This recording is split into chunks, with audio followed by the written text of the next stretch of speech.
to Nick and Dave Deep Dive the Metaverse, a podcast exploring cult classics, subculture, and geek media. I'm Nick. And I'm Dave. And we will be your tour guides for this deep dive of Luc Besson's 1997 Cyberpunk Space Opera, The Fifth Element. This is a really crazy movie, first off. I could not remember, I didn't remember half of the plot elements. I mostly just kind of remembered the Bruce Willis and Mila Jovovich like just the plot line. The look of it, right? Yeah. Like just the visuals. The costumes.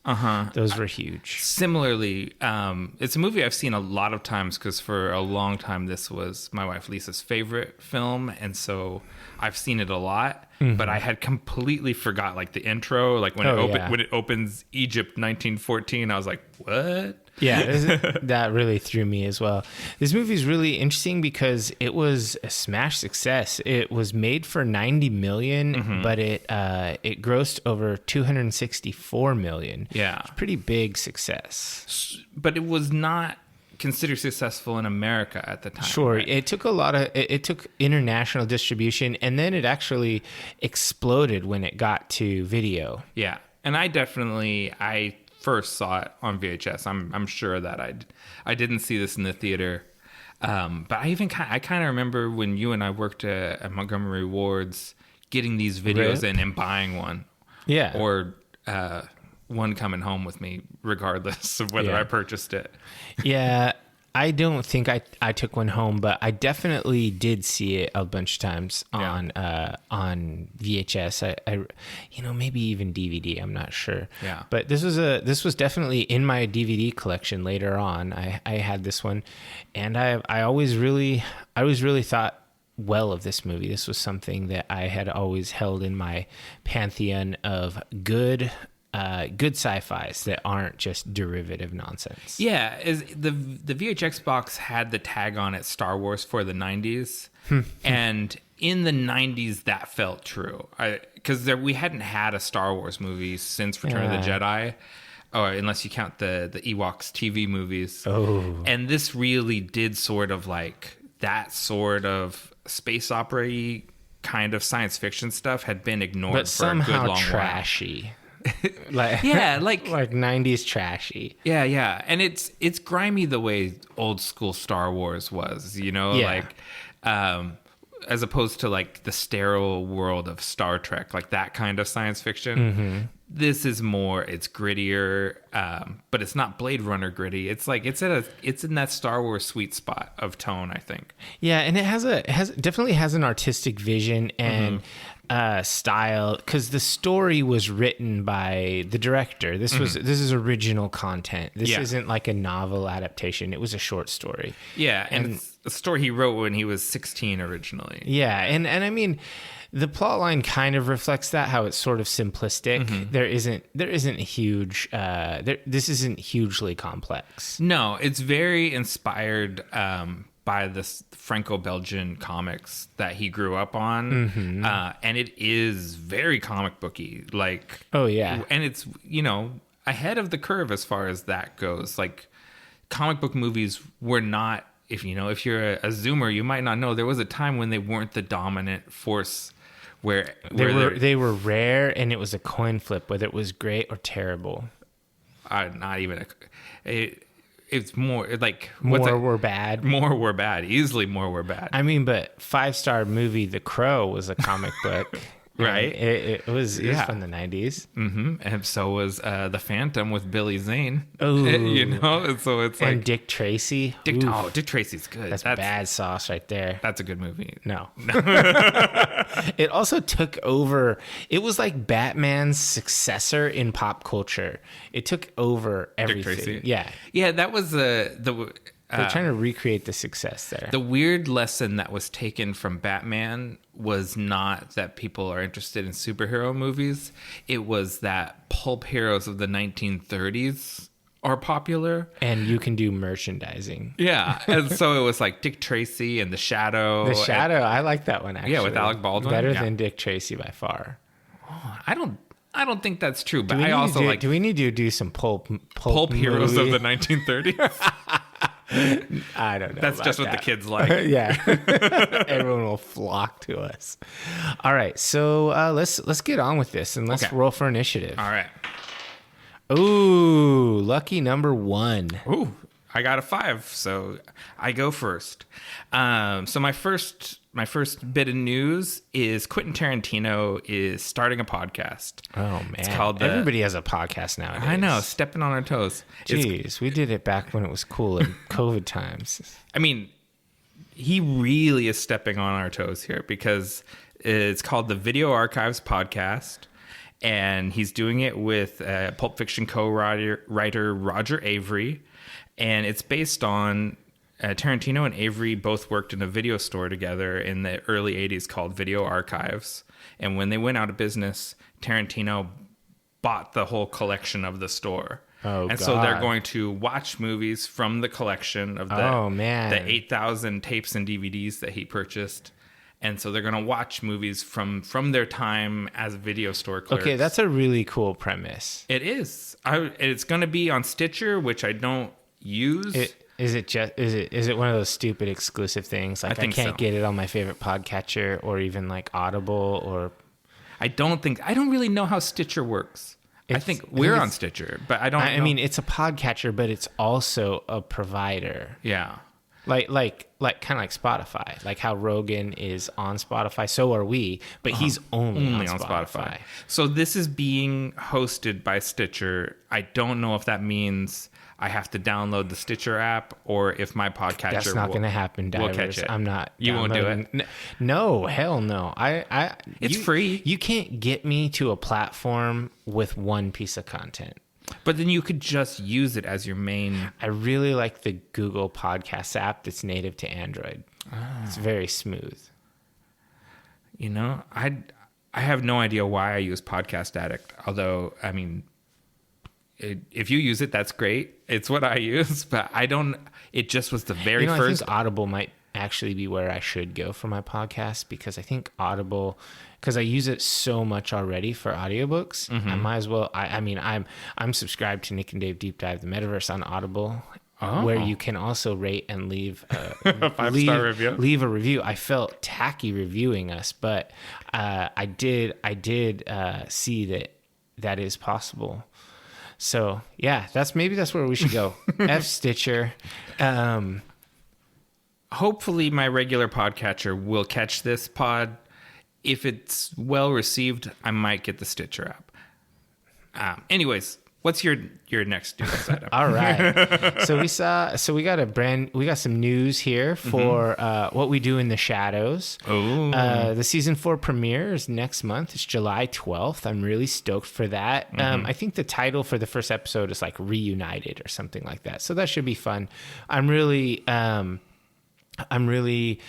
curious how the storyline goes because season 3 ended on a cliffhanger. Yeah. But the other piece of interesting news, the reason I bring it up roughly a month early, is season 4 is yet to hit, but they already renewed it for seasons 5 and 6. Yeah. So we have 3 out and we've got 3 to come. I'm stoked for that, actually. This is one of my favorite shows of right now. Yeah, I'm stoked for that too. It was also on my news list. Great. Glad I stole one from you because you have more than me. Did you watch the trailer? I didn't catch it. I was working all day. Okay.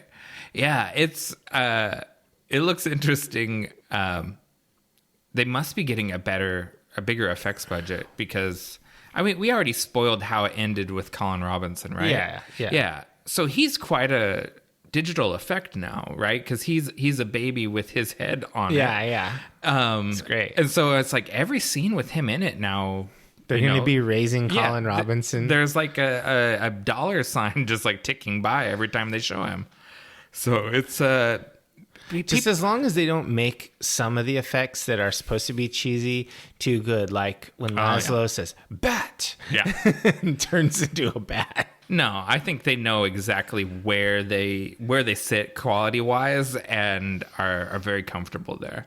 Yeah, I'm definitely looking forward to that too. All right. So what do you got next? Up next, the trailer for Street Fighter 6 dropped. Oh, I saw that. I passed on it because I wasn't sure anyone gave a shit about fighting game movies. No, it's not a movie. Oh, no. I'm sorry. The new fighting game, because the whole... I think all of the characters have been spoiled at this point, unless they're secret characters. There will always be more characters because Capcom loves to sell us DLC. Yeah, it'll be like Mega Man. Yeah, probably at some point. But yes, the whole character roster leaked ahead of schedule. As long as you have Ken and Ryu, you're good. See, they had not officially announced Ken yet. He's in the leak. I am a Ken player. That is a must. If you read the information in the leak, he's in bad shape. Oh. Eliza left him. Like, he looks... Is he like old man Ken? Ken, is this the Dark Knight Returns Ken? It is sort of like, it's more like... yeah, maybe the Dark Knight Returns before he becomes Batman again, like where he's just out with a death wish, because he's got like fingerless gloves and a ratty jacket, and he looks scruffy, and his wife left him, and he can't do his flaming shuriken anymore. Oh no! Yeah, so it's a Ken that's trying to get his mojo back. Okay, that's cool. But anyways, the big change for this game is that it's in the Capcom's RE engine, which is the same engine the Resident Evil games and Monster Hunter games are in. Okay. Because it has a World Tour mode, which is an immersive single-player story mode that's like open world. Oh. Where you walk around, and what they show in the trailer is walking around Metro City, which is and just hurricane kick entire crowds.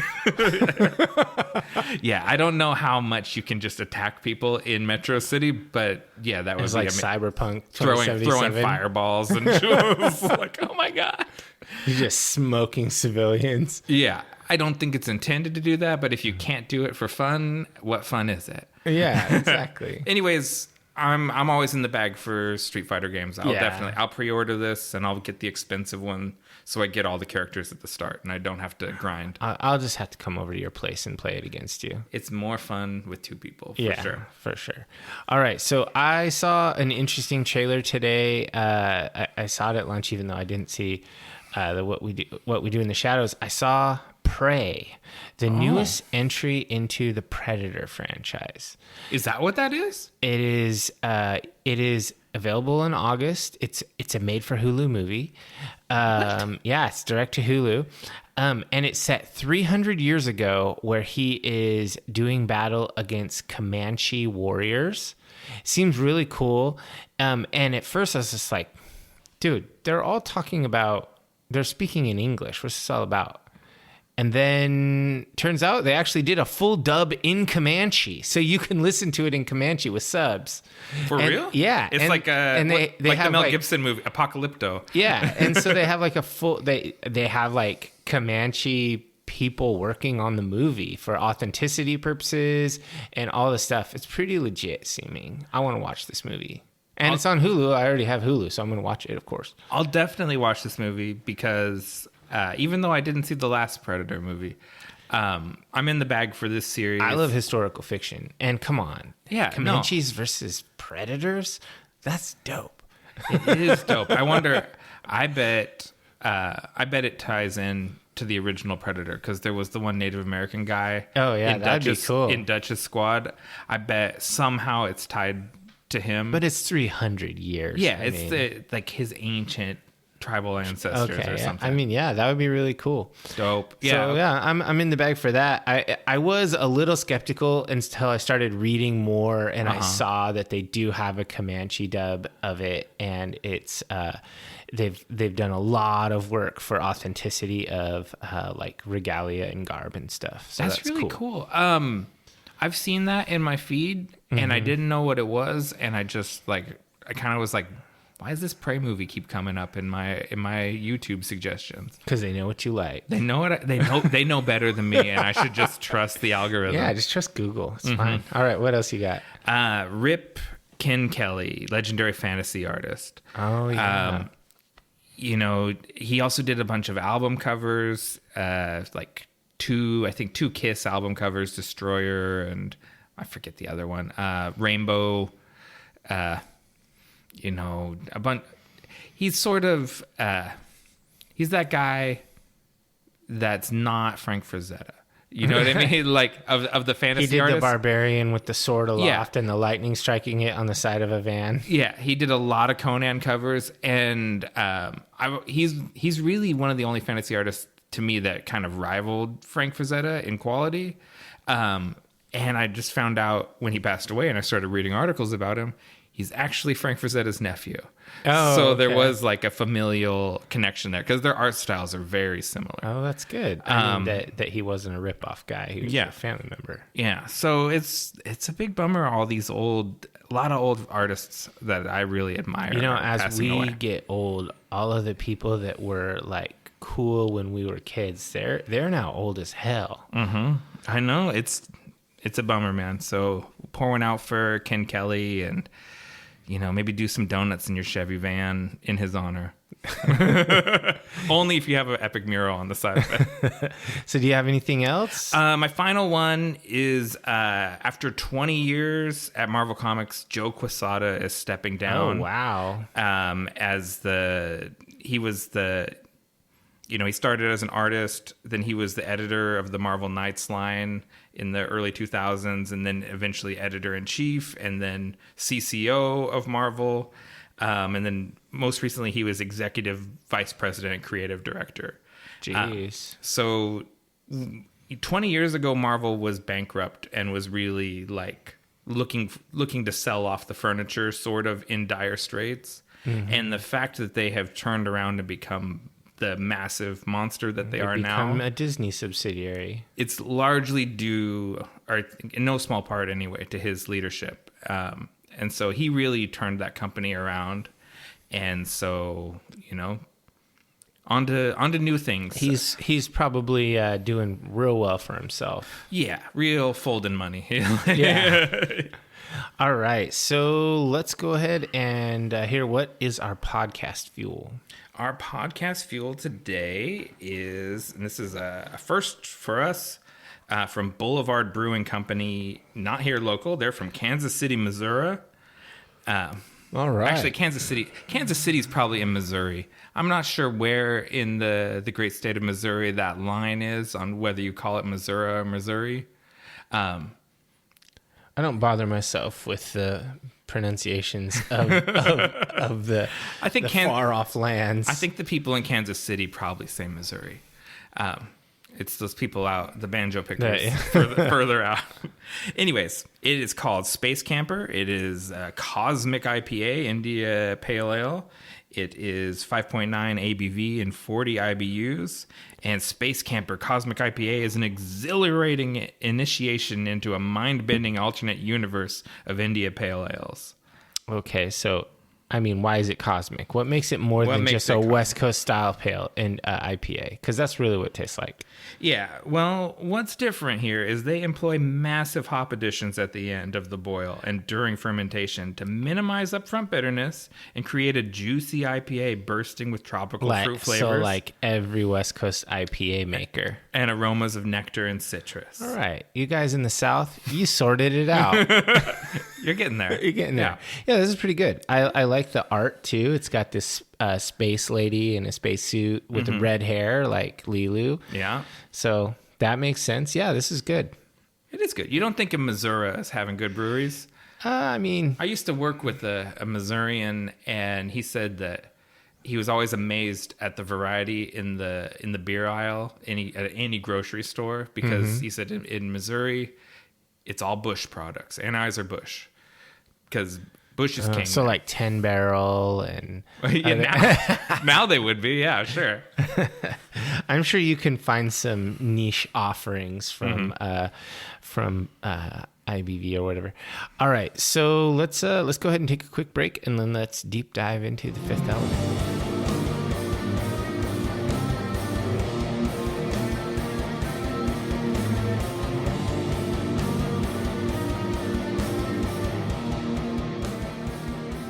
All right, divers, welcome back. Let's dive into The Fifth Element, Luc Besson, 1997.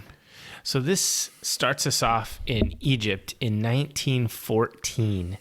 there's a professor and he's studying some symbols on the wall. It kind of pans in from a view. It's clearly an archaeological dig, and he's got some local boys bringing water and whatnot. You skipped over. We did get some cool Star Wars-esque space shots of the approaching spaceship beforehand. Okay, yeah. I mean, it's kind of negligible.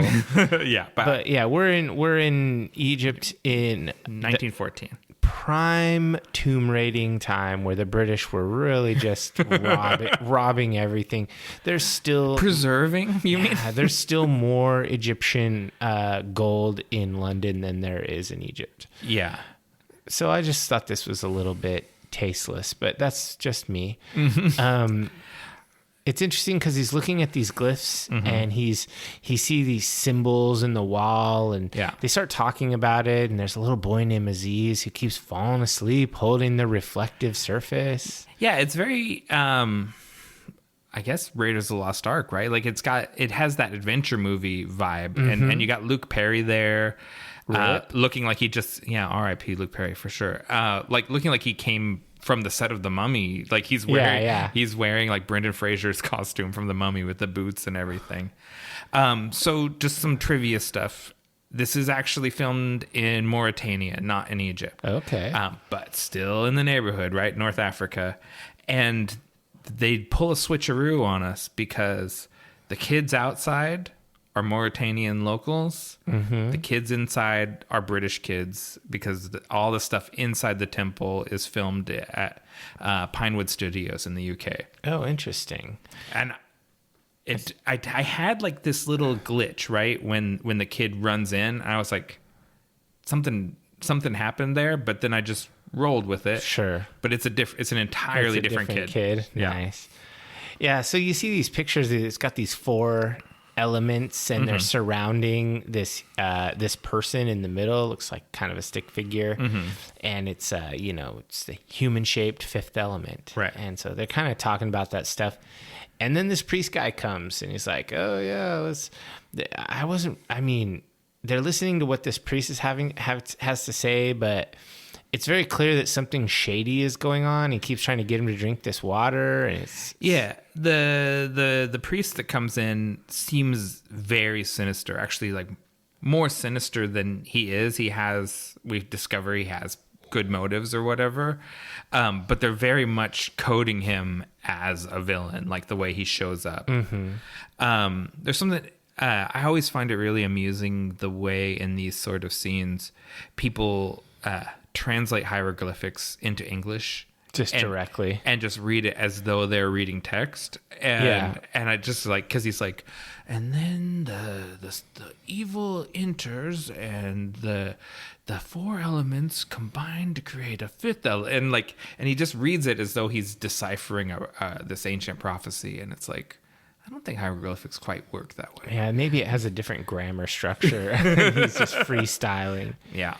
So basically, the professor is trying to the priest is trying to keep the professor from figuring out what's going on here. Because he's like the protector of this ancient lore and whatnot. And they're like, the professor's like, oh yeah, I'm going to be famous. It's going to be great. And then it's like, oh, well, let's toast your fame with this water. And he goes, you can't toast with water. Yeah. And dumps it out. Yeah. Cause we see the priest, he pours his little thimble of poison into the water skin, and then he's thwarted when the professor is actually a bit of a wino, and he sends his graduate student Luke Perry to go and get the bottle of vino. And right after that, a spaceship lands right outside, and of course we get another Aziz joke with the light. And then when the spaceship lights up, he's like, oh, that's great lighting, or whatever. And anyway, the priest calls them the Mandashawans or Mandashawans. It's spelled like Mandosh. Yeah. The way that people pronounce it doesn't match how it spells, or how it is spelled. So it's like Mandashawan is probably pretty close. Yeah, it's close enough. Yeah. And so basically these aliens look whack. You don't like them? No, they're like big, clunky things. They remind me of the automatons out of, oh man, what was that? Like really bad movie. Anyway, I can't remember. Just big and clunky and the thing that bronze. They make me think of, the way they move and like their body language and their shape, is something from Jim Henson. Like the Skeksis move like this. Yeah, and they're big guys in suits, and they're huge guys. They're huge suits, so they're huge guys in huge suits. And they're big and round, and like really kind of like. It's like they're big clocks or something. Yeah. It's weird. It's very much like Franco-Belgian sci-fi comics. Like Jean-Claude Mézières is the production designer. He's the illustrator of the comic book Valerian and Laureline, which was a long-running sci-fi comic in France, which Luc Besson also adapted into a movie more recently. This is very his aesthetic, like that sort of French sci-fi aesthetic. Huh. Yeah, I just thought it looked weird. And basically they're saying like, yeah, we'll be back in 300 years. Here's a key. Yeah. And, because they're removing the 4 elemental stones because Earth is on the verge of World War I.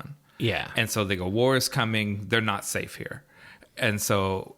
we're taking them, and we know because the professor has been explaining the prophecy to us.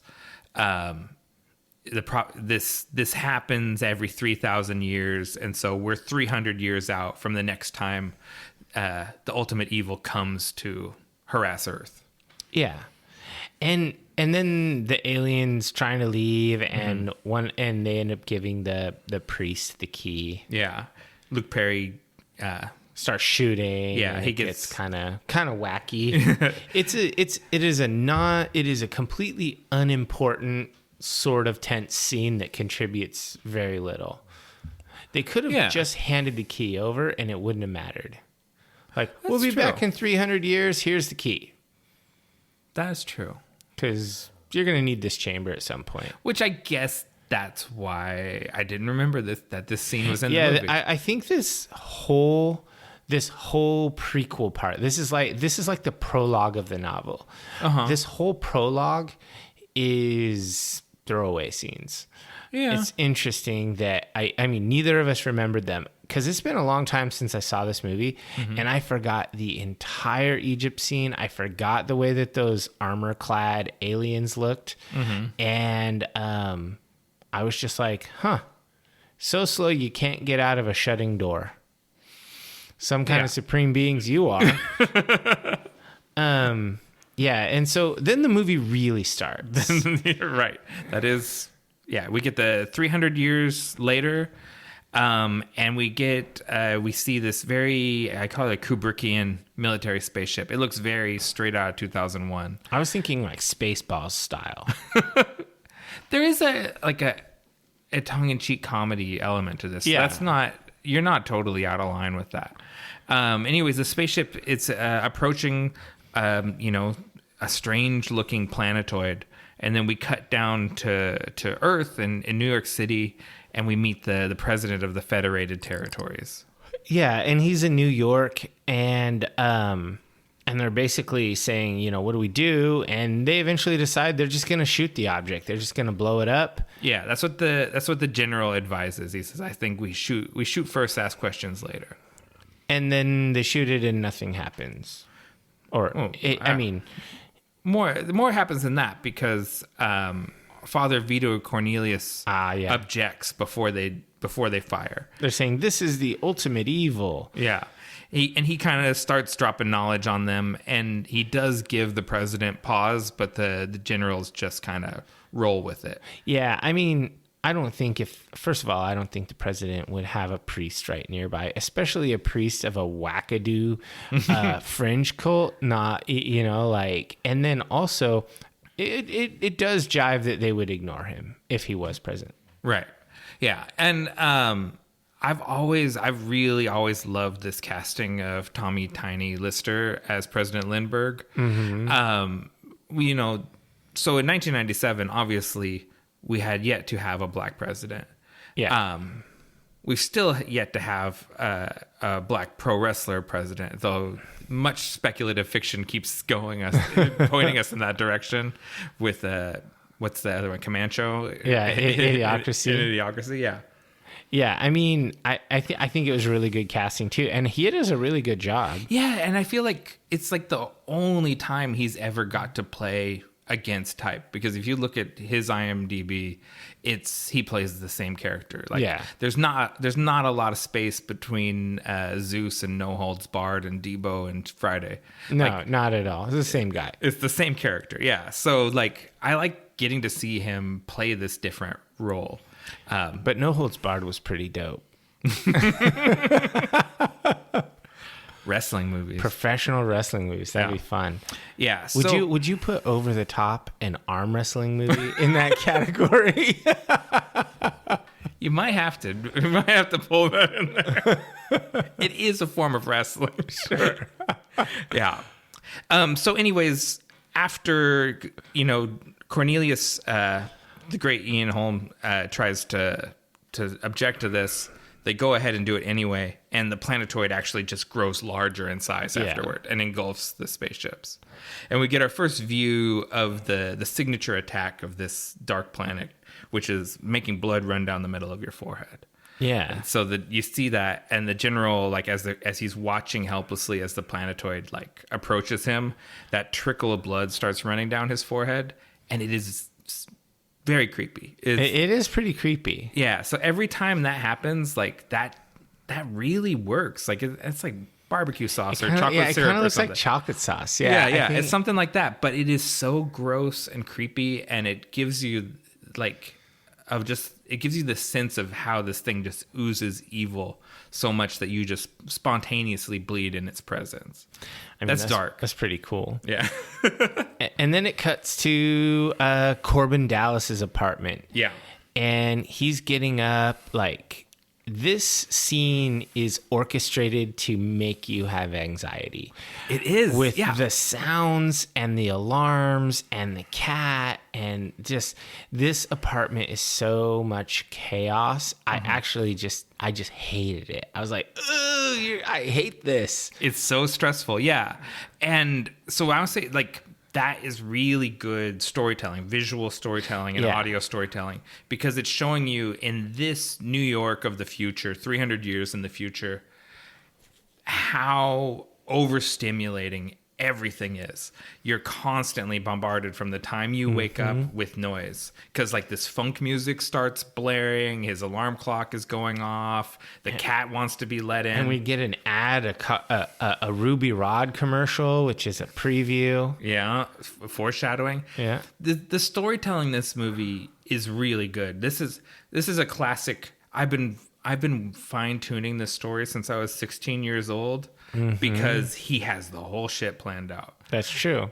They have a token, like, I guess what they're trying to do is demonstrate how bizarro the future is, because he gets mugged at his door with a robber who has a like a picture on his head that mimics the hallway.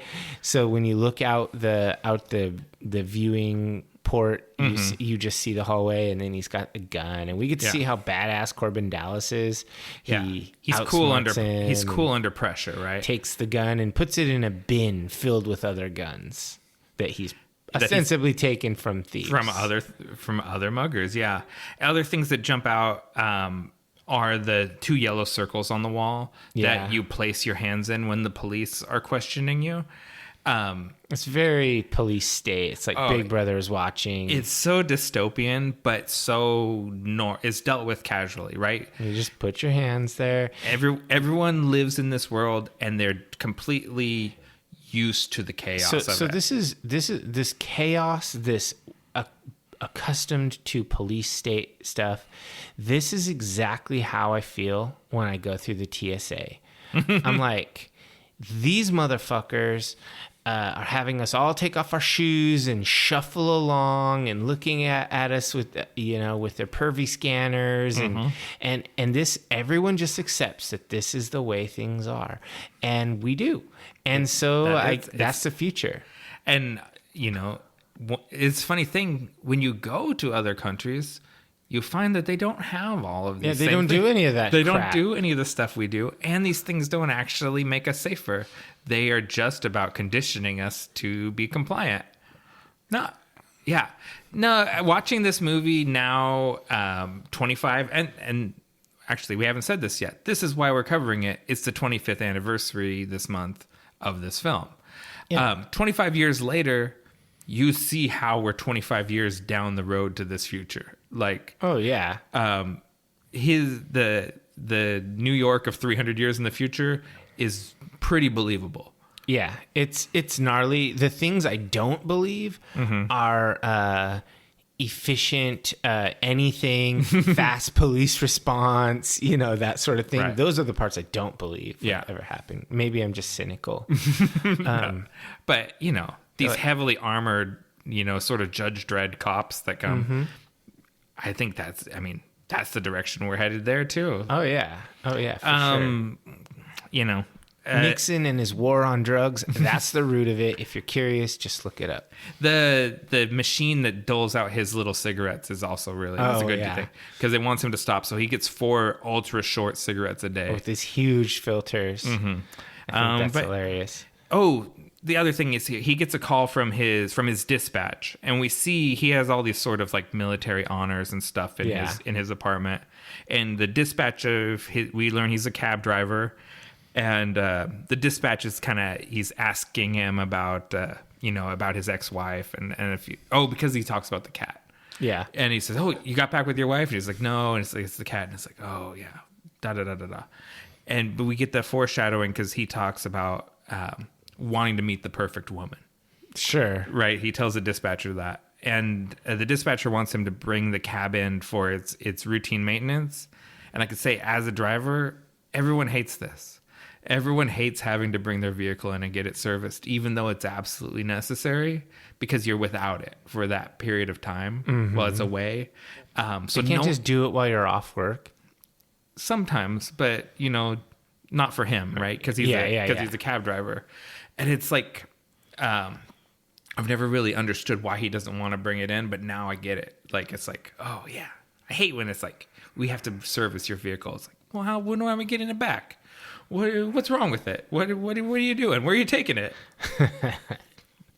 Yeah, I remember that when I was in the Army, when they would take my Humvee. And I was like, okay, what am I going to do? Just sit on the curb here and wait for you? Like, no, you're going to drive this old busted one that's got a donut on it. So it sits with a Detroit lean. Exactly.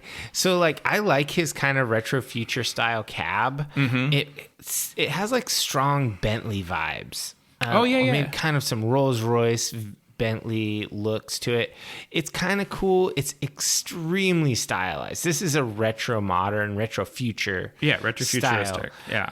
And that's a choice. They didn't try to make anything futuristic because they're all kind of bubble-ish cars and stuff. Nothing is sleek. There's nothing sleek in this movie, really. No. And what struck me because he gets into his cab and he pulls out into traffic, as much as this movie does have influence from Star Wars, this movie turned around and then influenced Star Wars. The prequels where they have like the flying car lanes and everything. There is some scenes in that, like in the car chase in Coruscant, where they were doing their homework on this movie.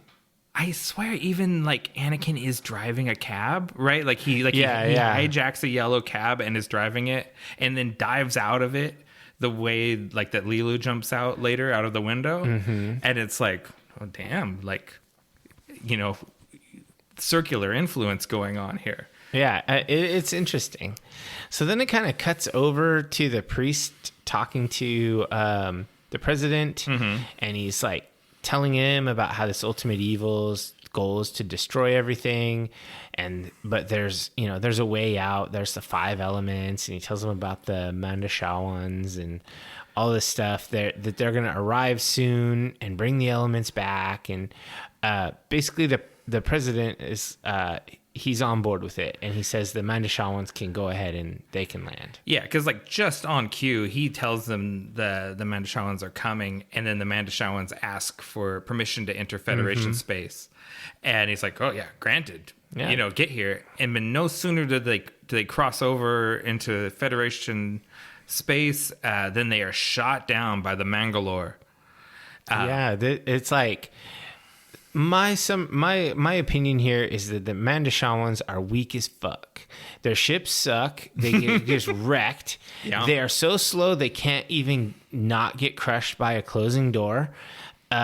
These are garbage alien allies. A door that you have to assume they built too. Like they built a door that shuts at a speed These are they some can't. Humpty Dumpty motherfuckers. They really are, because they're egg shaped too. Yeah, they're terrible. I didn't have that reaction, but I also just can't dispute anything you're saying. I mean, I would rather be allies with those mercenary dudes. The Mangalore? Yeah, the Mangalore seem way more badass. And I'm pretty sure, talking about the Star Wars back and forth, there's no way that Mangalore and Mandalore aren't meant to rhyme with each other. It just must be the case. Yeah. And they report back to Zord that they completed the mission, and we get to see Gary Oldman. Yeah, just the back of his cool mohawked head. He is he's excellent in everything he does. No argument from me. I mean, I'm just trying to think like what's my favorite Gary Oldman role, but that's really hard to nail down. This one is amazing, but Zorg is great. Commissioner Gordon. Yeah. Sid Vicious. Fucking Dracula, yeah, that might be one. You know what's funny is most of the people that made this movie really loved it in retrospect, like Bruce Willis and Mila Jovovich. I watched the interview. It's a soft J. And Gary Oldman didn't love it. And really? He said, "Yeah, it was all right, but I was singing for my supper because Luke funded my directorial debut movie, so I owed him this." Oh, interesting. I watched the interview from him at Cannes when they were promoting it, I think. So he was still singing probably, because he didn't seem down. Oh yeah. He did mention that though, that Luc Besson. Well, for one, because he'd already done Leon the Professional with him, so he was like, I trust this guy. And then 2, he did produce his movie for him, so it's like, sure, I'll do it. Don't even need to see a script. Yeah, it turns out we're going to make you this clownish, giggly geek, mustache-twirling bad guy. Yeah, so someone described him as a nouveau riche dandy Hitler. And I can see that. And then Gary Oldman called him Bugs Bunny meets Ross Perot. and I thought funny. They're both very accurate of this character, but we'll meet him more a little bit later. Yeah. Vito Cornelius, after the ship gets shot down, basically the president's like, well, we don't need you anymore. Oopsie. Yeah. And then when they investigate the Mandashawan crash, they say there's one survivor. And then we see what they mean by one survivor is literally one severed hand. One hand. Yes. They have one hand, and it's got enough living tissue that they can recreate the being that it was attached to. And then you go to this laboratory, and they're using the human cells, and the scientist is talking all this pseudoscience, like gobbledygook nonsense. Kind of reminded me of the whole, what was it? The Kong versus Godzilla or whatever, where the scientist is talking about all this stuff. It's because they talk about, it's like a normal human has this many DNA strands. This one has 200 times as many DNAs. Yeah, it's like, okay, yeah. It's perfect in every way because of all the genes. Yeah, more genes is more better.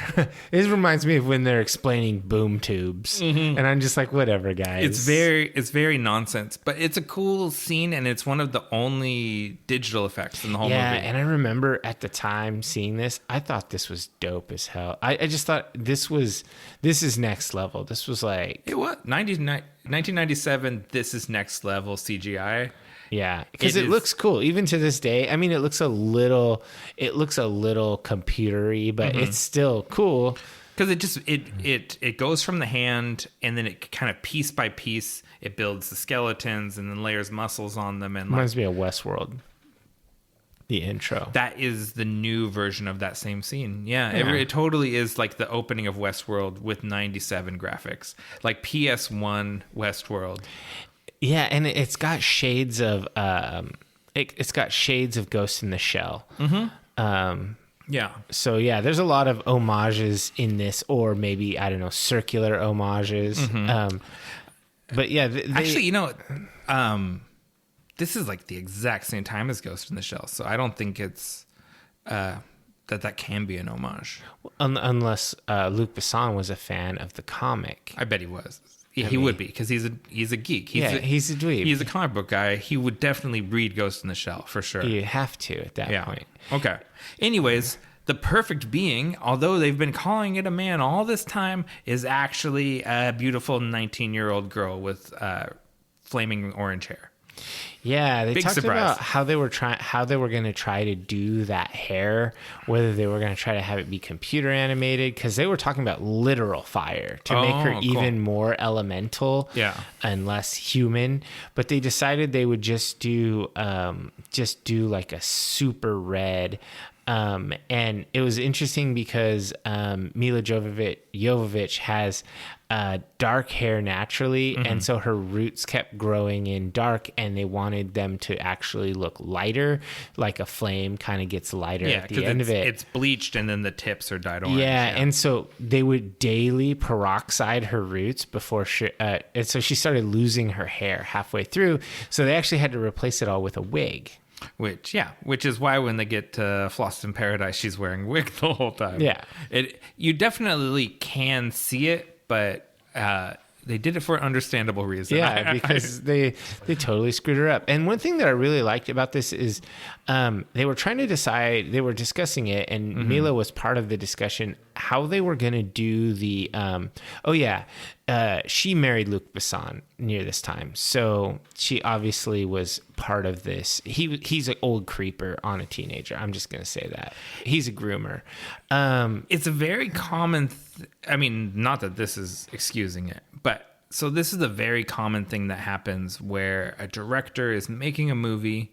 The current wife is in the film, and the next wife is the star of the film. And you actually sort of watch in real time as he pushes his wife aside and focuses on a different woman. And it's a very weird meta thing to watch when you know that it happens, because his current wife plays the diva. Oh, interesting. Yeah, so there's literally a scene where he's cutting back and forth between him, and then he kills his wife, and his future wife survives. And it's like, whoa, you're working through some stuff in this movie, bro. Yeah, That's for weird. Sure. Yeah, they were talking about the costume stuff, and all the costumes were designed by the same guy. Yeah. Korben Dallas was his name? Jean-Paul Gaultier. Yeah, so he does every extra, Ruby Rod, the flight attendants, the cops. He designed all of it. But one thing that he didn't have fully mapped out was how they were going to do the post-body construction test tube scene, because they knew they couldn't just have her in there fully nude. That wouldn't really work. As much as we'd like to have this girl nude as long as possible, we want to hit that PG-13. Yeah, the whole Ghost in the Shell style, where they decided to make it really over-sexualized. They didn't do that here.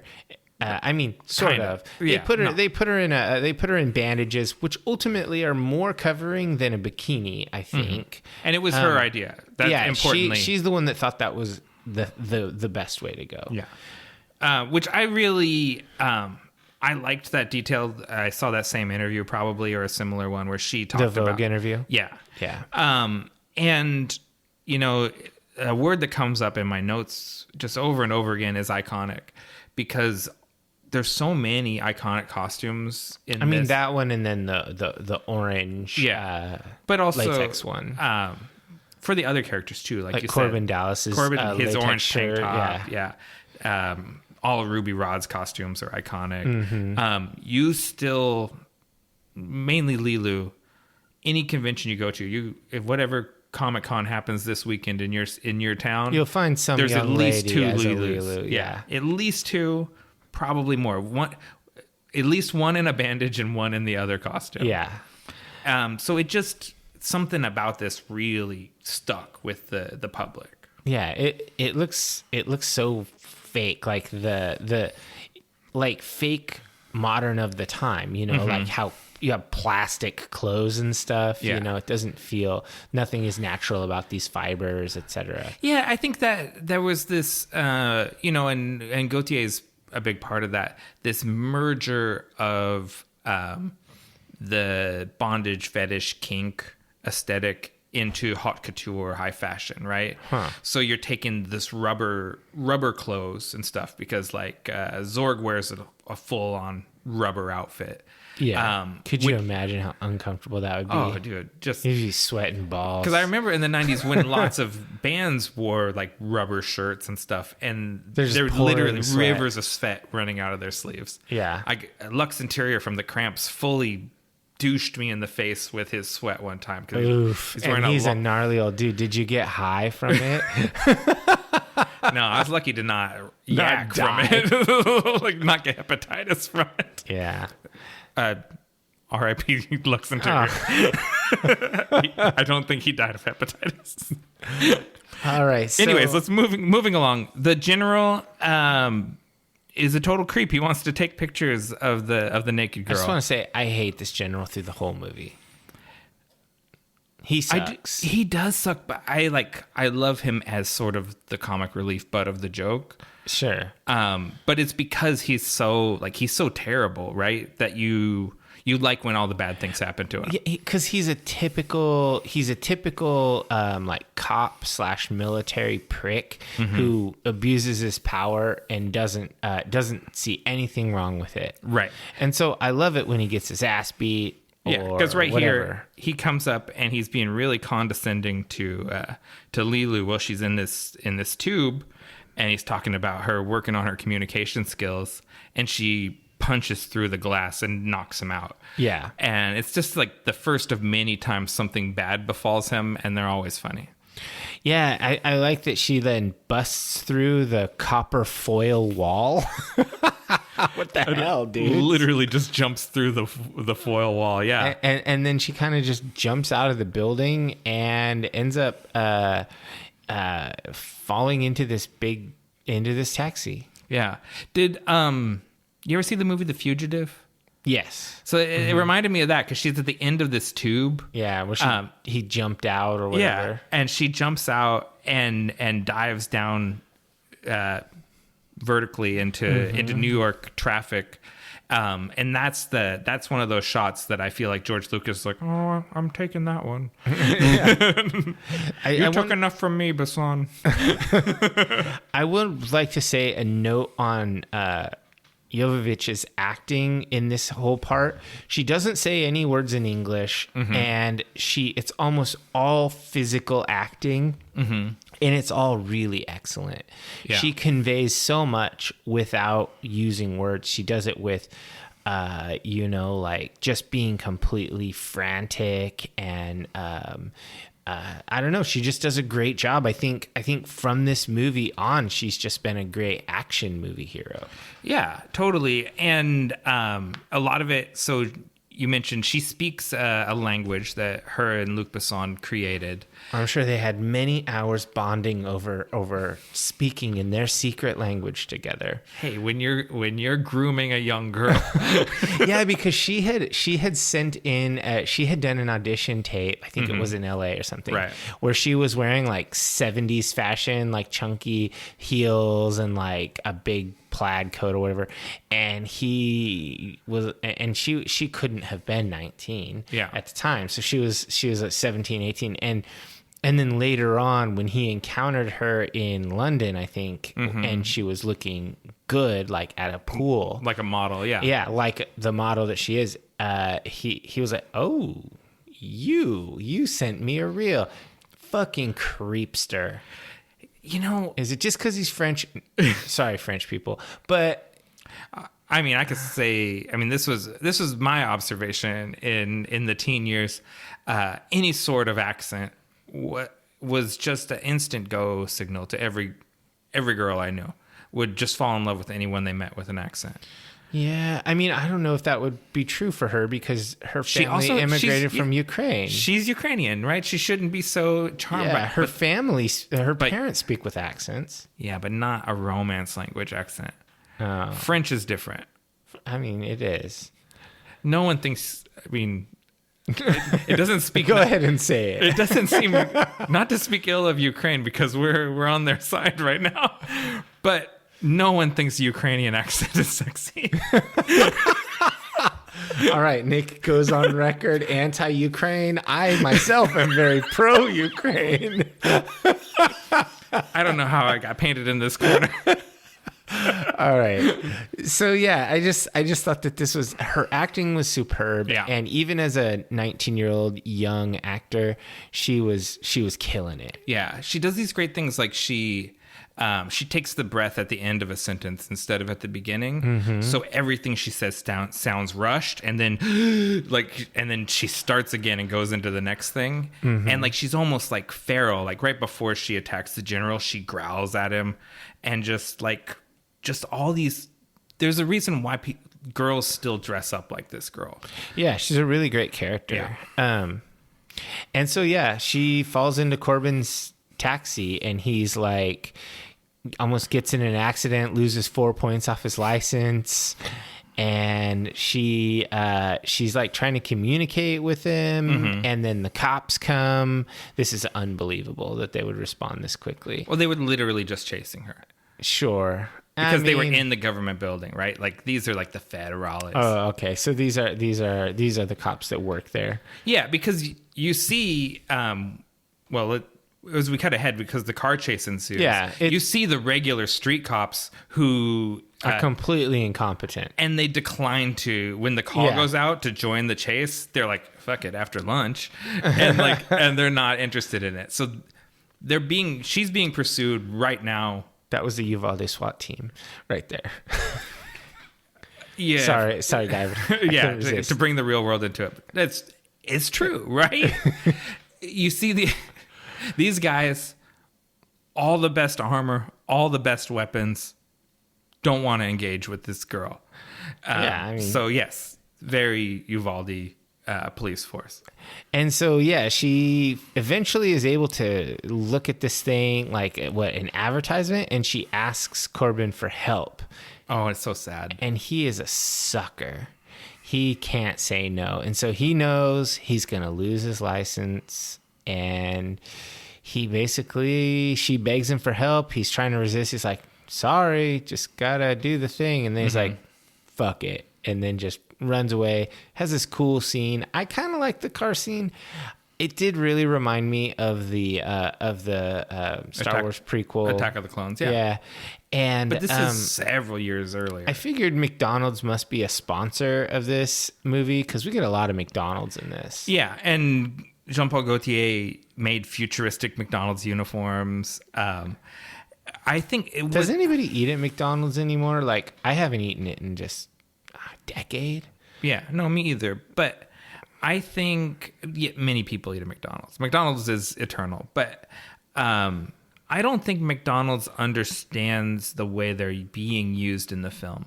Because I think someone in marketing is really patting themselves on the back, like, oh, we got this huge product placement in a big action movie. But they're being used to express the dystopia of the world. About how, it's not a positive portrayal. No, it's like in this world of this is the Taco Bell of Demolition Man. Yeah. After the franchise wars, all restaurants are Taco Bell. I actually really like that movie. It's really good. Demolition Man's a good movie. Is that a cyberpunk movie technically? Okay. That's a cyberpunk movie for sure. Is this a cyberpunk movie technically? I think so. I think at least the stuff in New York is cyberpunk. Yeah, for sure. The desert stuff, not so much. Right. The space stuff, not so much. Right. That's why I said Cyberpunk Space Opera. Oh, okay. It's another genre mashup. Anyways, yes, McDonald's, the cops, What more do we want to say about this? I mean, yeah. So eventually he brings her to Vito Cornelius. She actually tells Korben to go there. He figures it out, gets the name out of the phone book because that exists. Yeah, those are some of the weird anachronisms. There's a phone book. Radio stars are really big as opposed to podcasters, which is what everyone listens to. Us, right? Yeah. But or it would actually probably be YouTubers. Yeah. Those are celebrities. I don't want to brush over this because Lisa called it out as something that really grated on her watching it now as an adult, is how much he doesn't consider her in the back of the cab, because she basically gets shaken around like a pea while he's running from the cops, and he doesn't check on her until much later while she's all beat up. Oh, I think almost. I mean, yeah, very much, and that is backed up in the next scene in there when he tries to kiss her while she is unconscious, because Korben Dallas does not respect consent. He doesn't actually think of her as a person, and I think throughout this entire movie, he basically just objectifies her. Yes. She's more perfect when she can't talk because he can just imagine. I think she's like a symbol to him, not actually a person. Yeah, we'd have to get here eventually. Bruce Willis is 42. She's 19. This whole thing is very gross. How old was Luc Besson at the time? Younger than Bruce Willis, but considerably older than her. 30 in his 30s. Yeah. Okay. Yeah. I mean, definitely kind of gross. Gross. So anyways, but he does get her. He could be her dad. Literally. Oof.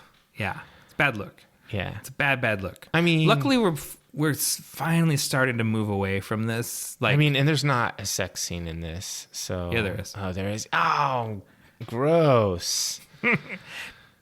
Anyways, on the good side, while Vito Cornelius is getting on his priestly raiments and Korben Dallas is assigned to be a creep, Leeloo Dallas, not yet, but eventually, pulls out his iron and puts the gun to his head and starts telling her rules about consent. Yeah, she says, "Not without my permission." Yep. Later, he gets the translation. The priest is like, "Oh yeah," and he knows better. Like, the thing, he says, "Yeah, you're right. I shouldn't have done that. I know that. I know better." And it's like, yeah. It's like knowing better. It's like a dog that snatches food off the counter, and when you admonish it, it looks real sad and whatnot. But you know damn well it would do it again. That's Korben Dallas right then. Korben Dallas ain't nothing but a dog. Yeah, that's probably the episode title.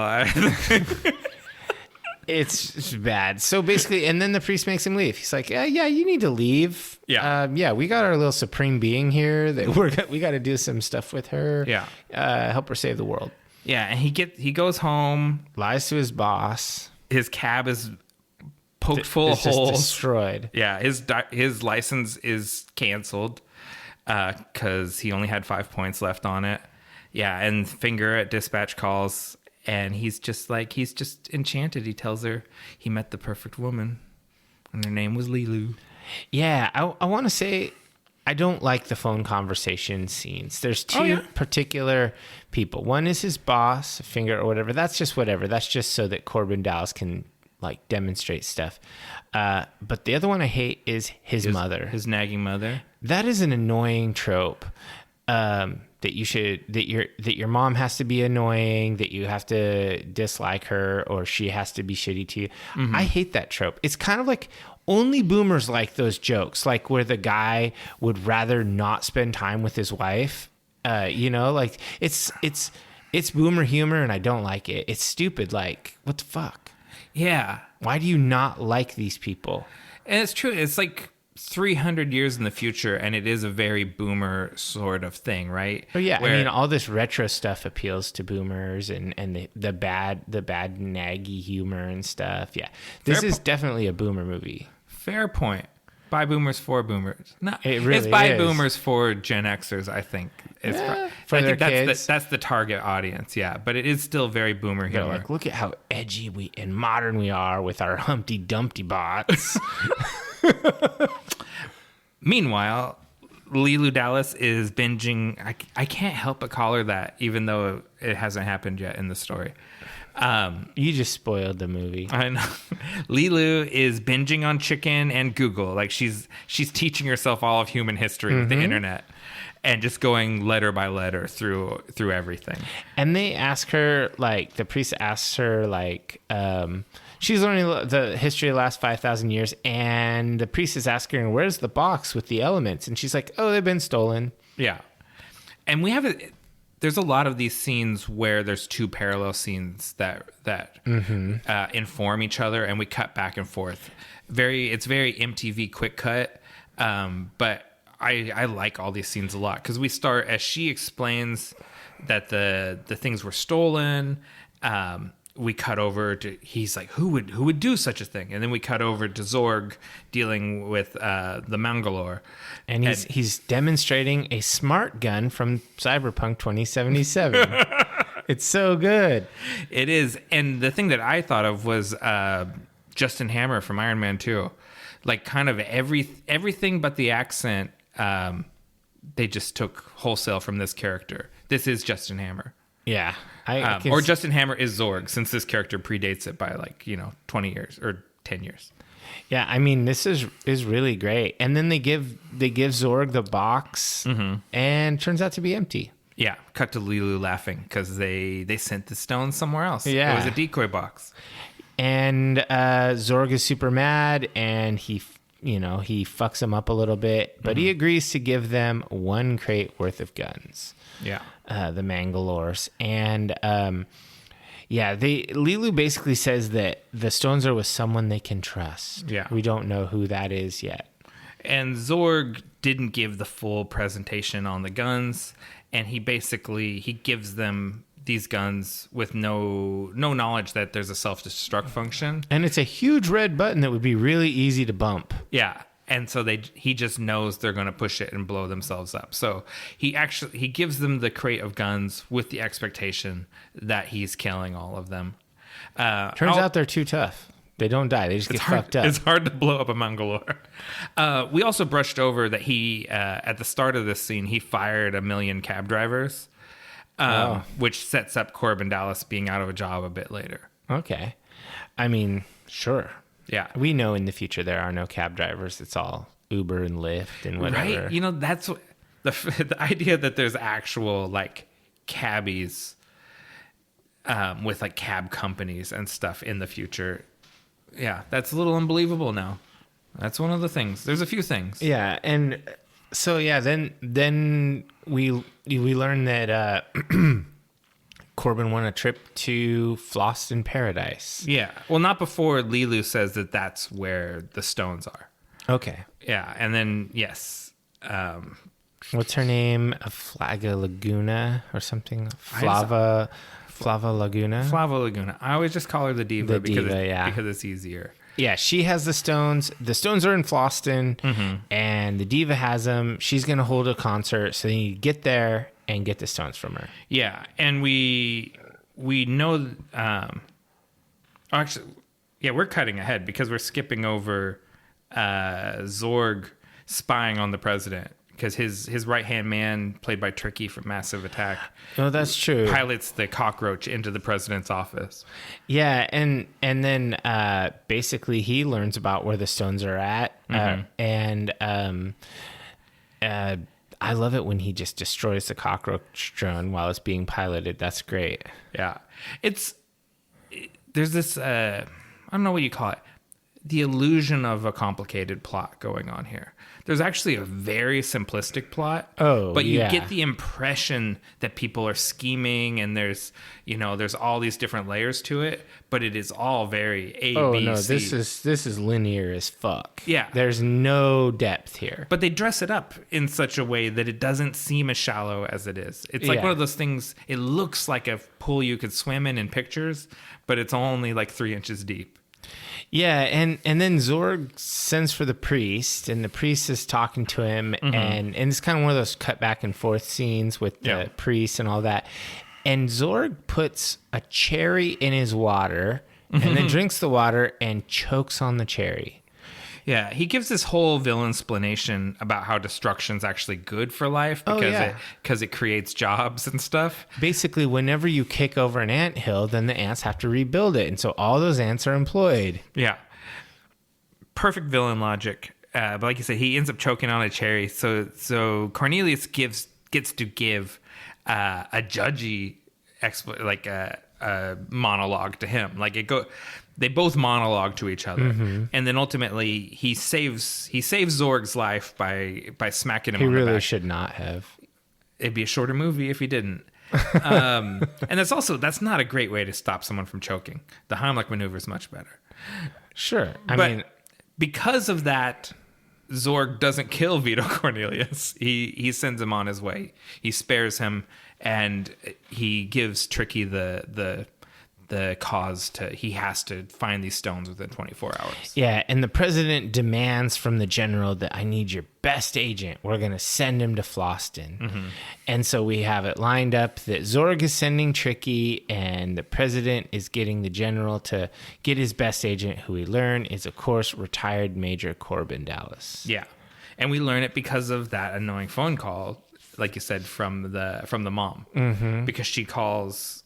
I want to get to that. I don't want to cut over the really cute scene with the window delivering Chinese food guy. Sure. Because I love this. When we go back to Korben, he has like a floating junk sitting outside his window, and he's eating noodles like that he's getting right from the guy. And it's really charming. Food trucks scene. Where he just comes right to your house. Yeah, that'd be dope. Sudden this dystopia is not looking so bad. Your closet-sized apartment can be visited by a food truck. Food junk. And he gets a letter in the mail, and the old Asian guy is like, he's like, you should open that. It's gonna be good news. And he bets him his lunch that that'll be good news. And when he opens it, it's the notice that he got fired from the cab company. He's like, well, at least I got free lunch out of this. And the food guy's like, yeah, see, there's something good happened. Yeah, good philosophy. And then his mom calls, and she's like whining and alluding to like how she needs to go on a trip and blah, blah, blah. And it turns out she wants to go with him on his free trip to Floston Paradise. Which he is sure he has not won a free trip.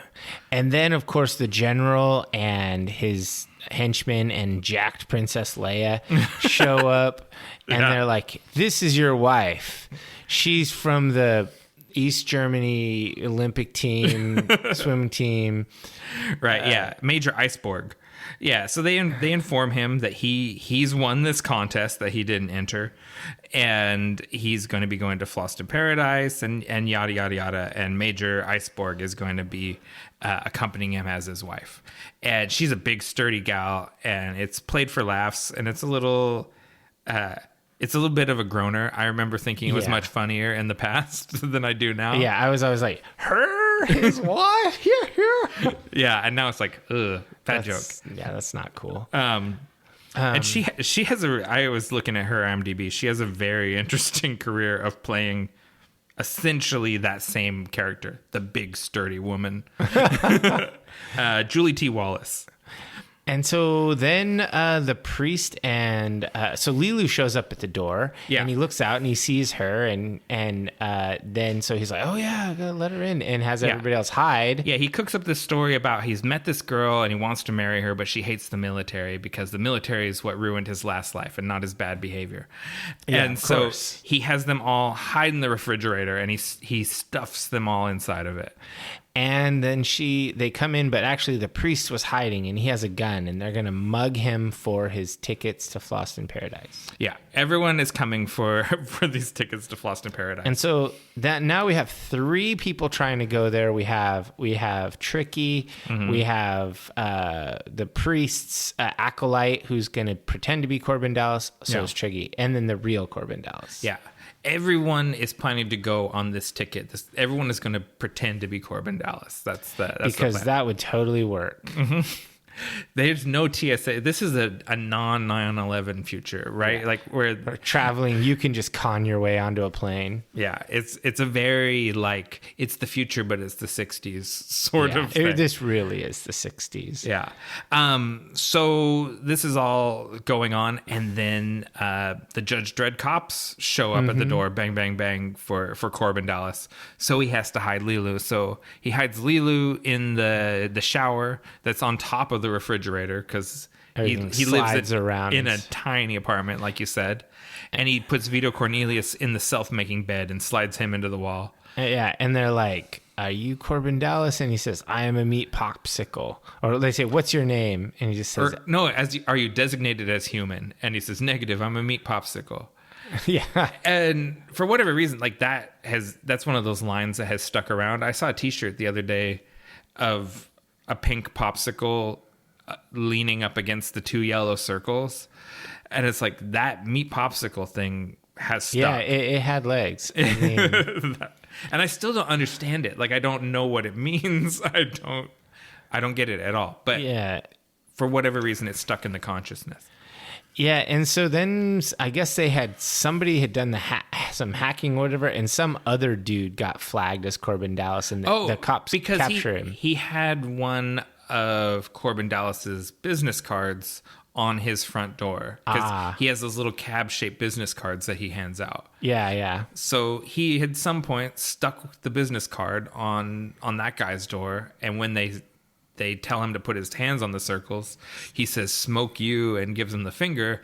And so they net gun him. Yeah. They're like, okay, well, you're the guy. Mm-hmm. And turns out they work for Zorg. Because Tricky called in a tip that Korben Dallas was smuggling iridium or something like that. Something crazy. Yeah. They're trying to make this seem really complex, but it's not really very complex. It's not, but it feels like it, right? Like it feels like there's a lot of shit going on because as the cops are dragging their Korben Dallas out, they get jacked by the Mangalore who kidnapped the Korben Dallas. Kidnaps the fake Korben Dallas, and then they put on the weird mask and pretend to be the fake Korben Dallas. Yes. So now we have... Pull a total recall on us. We've got at least 4 people who are planning on going on this trip as Korben Dallas and his +1. Yeah. Yeah, it's a lot. This is the premise. This is the bit. And then... basically he lets the people out of like the priest out and Lilu out, and it looks like the military people are frozen to death. Yeah, because he lets Lilu out first, and the shower has an auto wash function, so it sanitizes itself. Yeah, she's been in a dishwasher this whole time. So he gives her a towel and he lets Vito Cornelius out, and he's suffocating in the plastic wrapped bed. Mm-hmm. So should have left all of these hiding holes are potentially lethal, is what it seems like. But Cornelius brains him in the head with one of his military awards and takes the tickets. Yeah. Which is what leads him to take the mission from the frozen general, who's fine. We see him later. He survived, but he definitely looks dead in this scene. Yeah, he definitely looks dead. And so the priest ends up sneaking his way onto the plane his own way. But there's a big complicated scene here in the airport. Yeah. It becomes a who's on first. Like, I'm Korben Dallas and they're Korben Dallas and this is my wife. No, this guy was standing in line for me. I'm the real Korben Dallas. Yeah. So let's see. It's a very Slim Shady scene. They get to the airport, which is filled with these mountains of trash because there's a sanitation strike. Well, I mean, that's just the way that it is in cities now. That's the future. It's not the future we want, but it's the one we're going to get. That's the real world we live in right now. Yeah. And so Cornelius says the plan is his assistant David is going to be Korben Dallas, Lilu will be his wife, and they'll go. He can't do it because... And David is sweating bullets. Yeah, he's, a seminary student, essentially, and he's not one for breaking the law or doing this stuff. He's not set up for skullduggery or espionage. And at least Vito Cornelius has the good sense. Is he in Home at Night? I don't know. It's a good question. He should be. For being Bilbo Baggins, he should be in Night. Yeah, I think so. Yeah. We'll say Surrey and Home. I'll knight him if the Queen has it. We can just knight Bilbo Baggins. He has the good sense that he's not age appropriate for Lilu. Oh. Because he says, David will go because I'm too old to be your husband. So he at least knows But Korben doesn't think that someone more than twice their age can be... He's a 42-year-old man that bleaches his hair. That's true. If you are a 42-year-old man out there and you're listening, do not bleach your hair. Yeah. It's undignified. Don't wear a backless tank top. It's undignified. But he has the back for it. He looks okay in the tank. You can wear it to the gym or when you're jogging. There's certain places you can wear it. Don't wear it. Not to the airport. Not to the airport. It's not appropriate. Anyways, as you said, David goes up there, puts his multipass with his name, David, on it into the slot, is still going to get on the plane, but the actual Korben Dallas comes up and is like, oh, thanks for holding my spot, basically. Yeah. And so they get loaded onto the plane.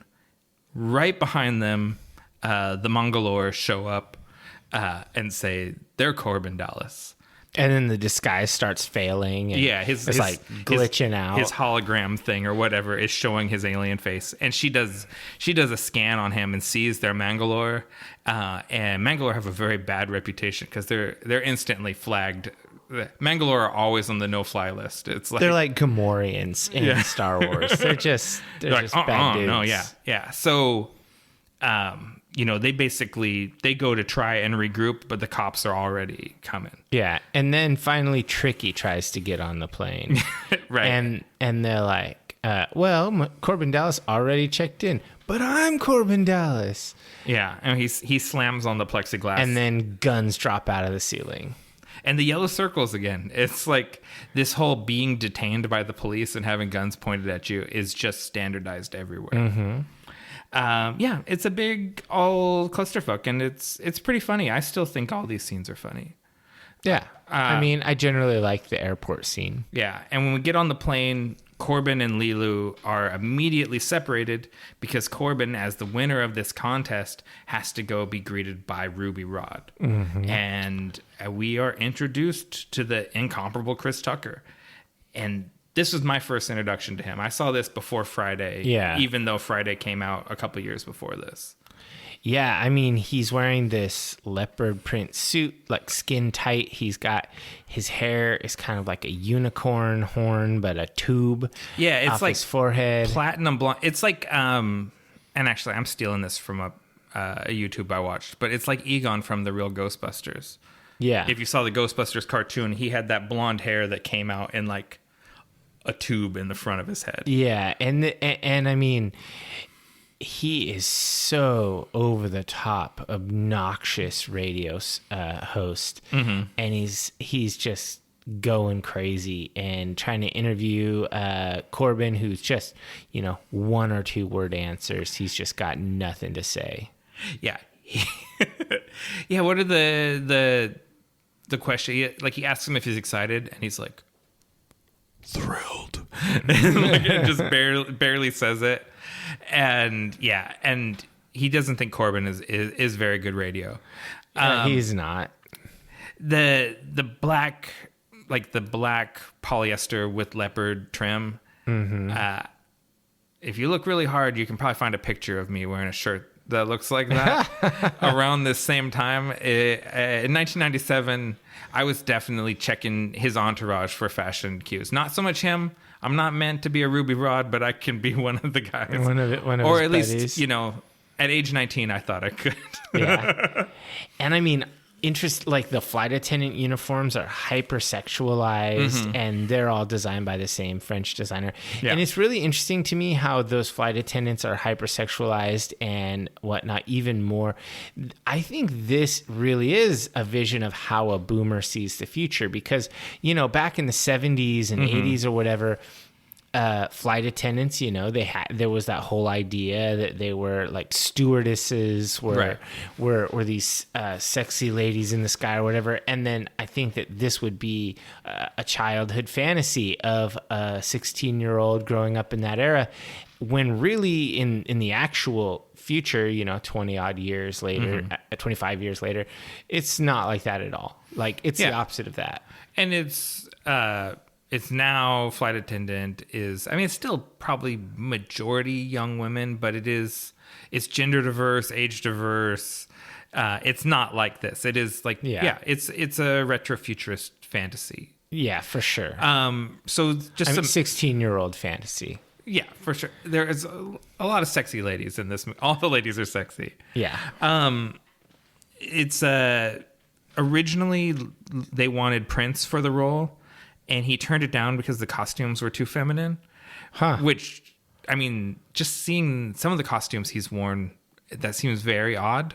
But he was a really religious guy, and he kind of had that swing sometimes where he would always like kind of, he'd be gender bendy for a stretch of time, and then he would not. And I think back to church for a while. I think they caught him in a time when he was not feeling that. And then allegedly they also looked at Lenny Kravitz for this part. Huh. And like, I just can't picture anyone else but Chris Tucker doing it. The thing is I think if Prince or Lenny Kravitz had done it, it would have been that he's really cool, not so much that he's really obnoxious, which is what Ruby Rod was. Yeah, Ruby Rod is really over the top, but everyone thinks he's sexy and cool. But he's not, though. When you watch it, he doesn't seem sexy and cool, whereas I think if Lenny Kravitz had done it, he would have been. So what's better? What's better? Being actually cool? It's funnier if he's not, and they think he is. I don't actually think he's funny, though. Ooh, ouch. Okay. I think he's obnoxious. Yeah. Well, you and Korben Dallas, as both being boomers, you both definitely. I remember 1997 when I was 42.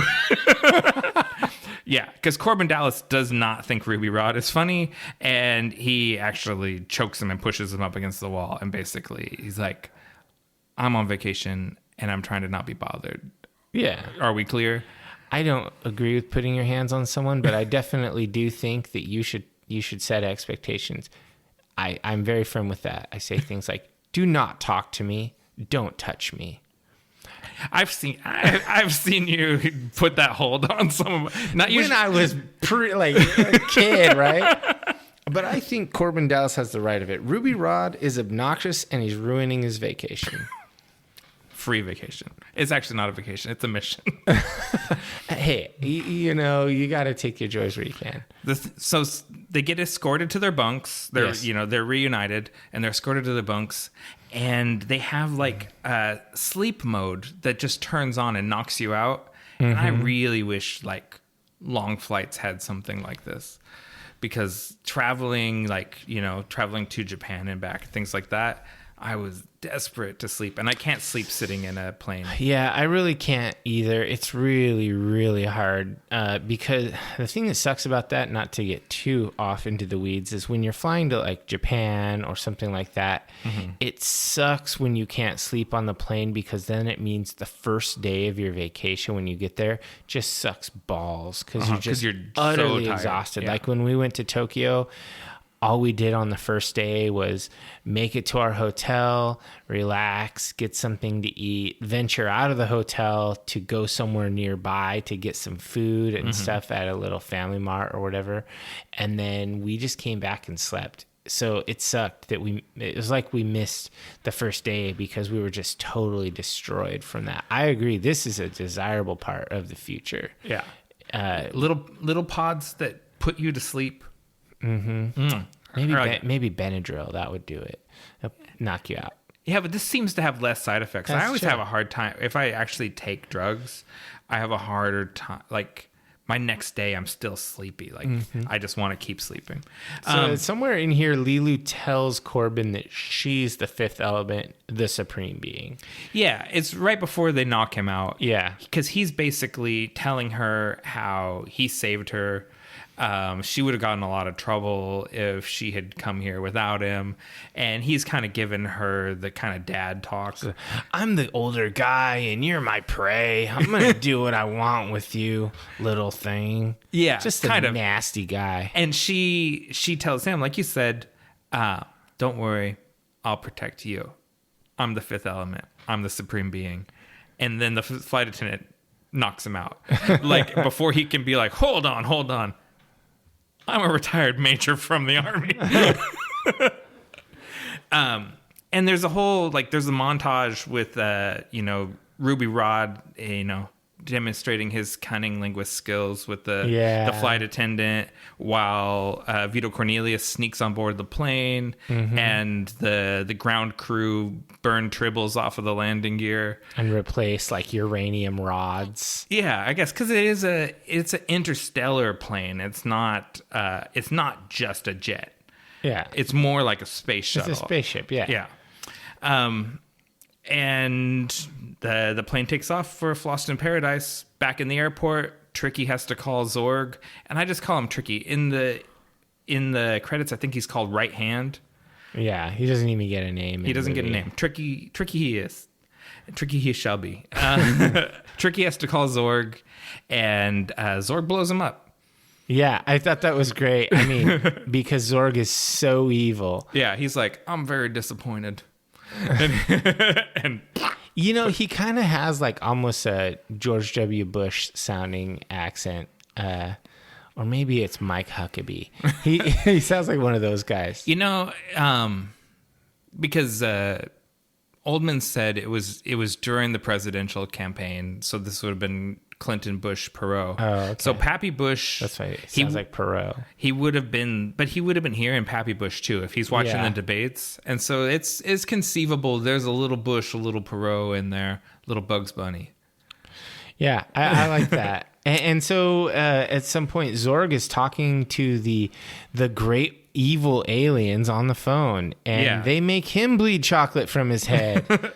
Yeah, because the planet has been sucking in communication satellites for a while now. I guess we've skipped over that. Sure. Because it's not that interesting. It's a planetoid. Yeah, so it's been sucking in communication satellites, and the reason it's been doing this is so it could make a long-distance call, and it calls Zorg. And it has the really cute nickname of Mr. Dark. Mr. Dark is on the line. And oof. And Zorg tries to extort the embodiment of evil for more money, which I just thought was a pretty baller move. I mean, capitalist gonna capitalist. Yeah, he's like, talking to there's been complications and my fee has tripled, and the evil planet tells him, it's like, money is no object. It's like, it's going to destroy the earth, right? Like, what are you going to get out of this? I guess you can go to Floston Paradise or some other planet. I guess that's the scheme. I guess it's always been hard for me to quite grasp what Zorg plans to get after the Earth is destroyed. But there is interstellar travel and there's colonies. We have federated space, so he's just calling the Earth a wash, right? Like it's a tax write-off. Yeah. Okay. I think so. I think he's just, this place sucks, gonna just do better somewhere else. Yeah. So he assures Mr. Dark he will personally acquire the stones. So then they get back to the ship. They arrive at the cruise ship in Floston Paradise. It's just a flying cruise ship. It is a flying cruise ship, and they have the welcome like when you would go to Hawaii in the 60s.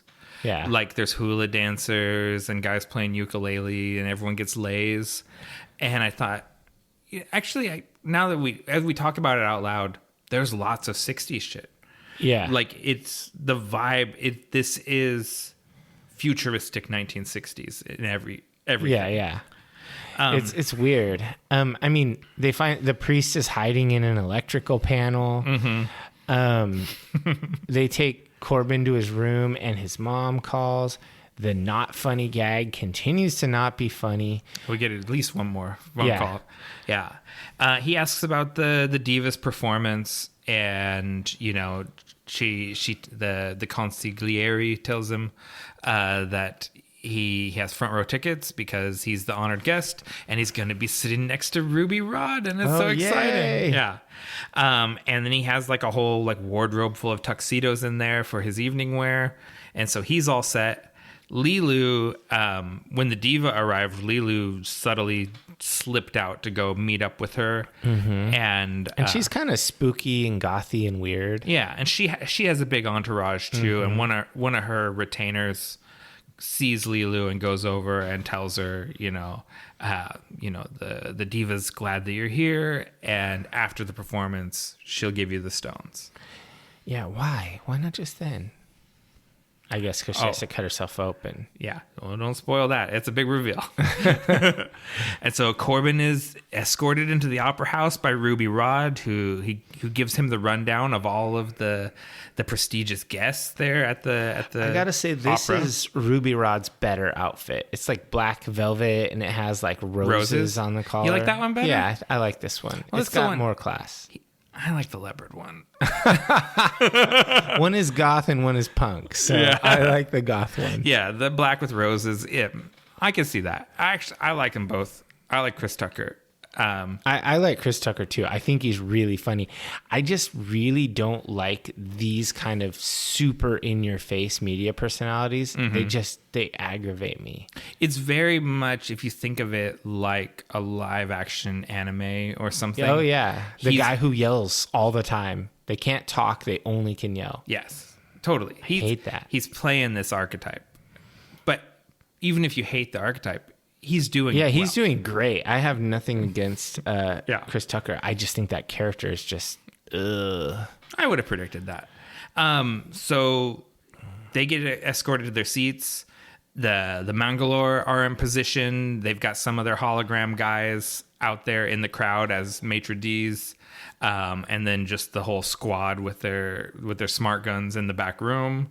And then the diva arrives and gives her performance. And she's legitimately like awe-inspiring.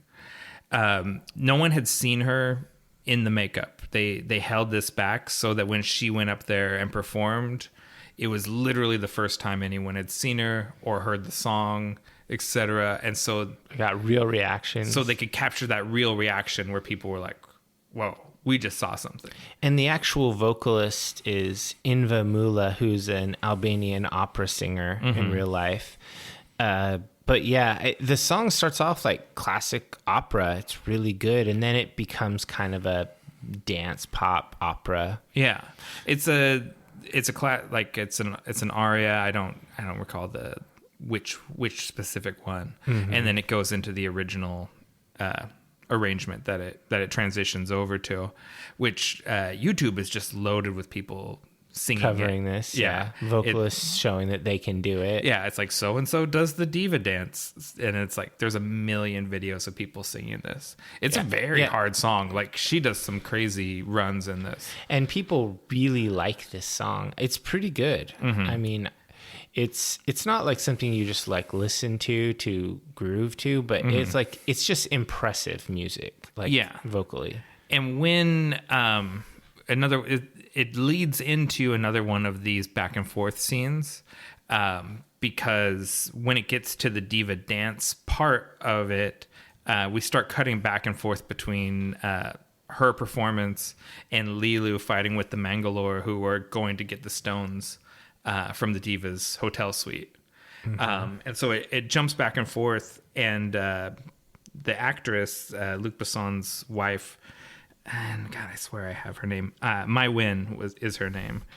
She was really unhappy with the sequence because she learned this song and like this whole performance, and she knew she was going to get overdubbed with a different vocalist, but she didn't realize that so much of her performance would be cut so that it would cut back and forth with the action scene. Oh yeah. And so she felt like, I did this whole thing and no one has even really seen it.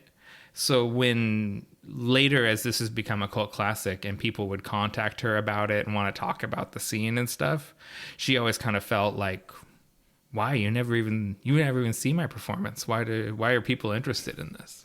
Yeah, that's interesting because, I mean, I can see it in my head with her dancing and singing and stuff. It's really good. It's another one of those very iconic moments from the movie. Yeah, I think that there are a few images that really stick out for this movie, and it's like the look of Lilu and Korben, Ruby Rod, and the diva, and Zorg. That, I think, just sort of their look, it really transcends the era. Yeah, like Zorg looking over his shoulder back at the camera is the GIF you've seen a million times, and the plastic head thing.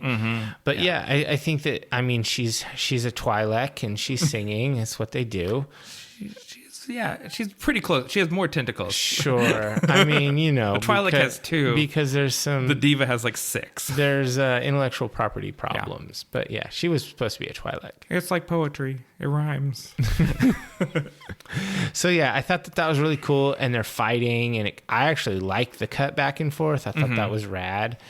So yeah, I think that this scene where they're fighting and the thing going back and forth, it's interesting. And this is kind of where the movie becomes just sort of like an action fest. Yo, totally. Because Lilu, she whoops ass on the Mongolor, and then Zorg shows up, and she tosses him the box, the second stone box, and then jumps up into the ventilation shafts, and he just starts blasting the ceiling, like trying to shoot her. And he does shoot her, right? Like, because she ends up getting wounded and just kind of staying up there in the ceiling. And the Mongolor, after they fail in their subterfuge of stealing the box sneakily, decide to hijack the whole ship, and so they attack the opera house part of the cruise ship. Yeah, they attack the diva and all of that. Yeah, and the diva gets shot. Ruby Rod is narrating the whole thing on the radio. So so the President Lindbergh and his Who's Oval a Office, big fan. Yeah, they all are listening to this to their cloak and dagger low key undercover operation be broadcast on the radio intergalactically. Zorg plants a bomb and makes his retreat. And the diva spills the beans to Korben. He gets her off the stage, and he's trying to get her stabilized. And she tells him what he needs to do. He needs to get the stones to Lilu, and he needs to protect her because she's more fragile than she seems, and she needs his help and his love. Yeah, and then she croaks. Yeah.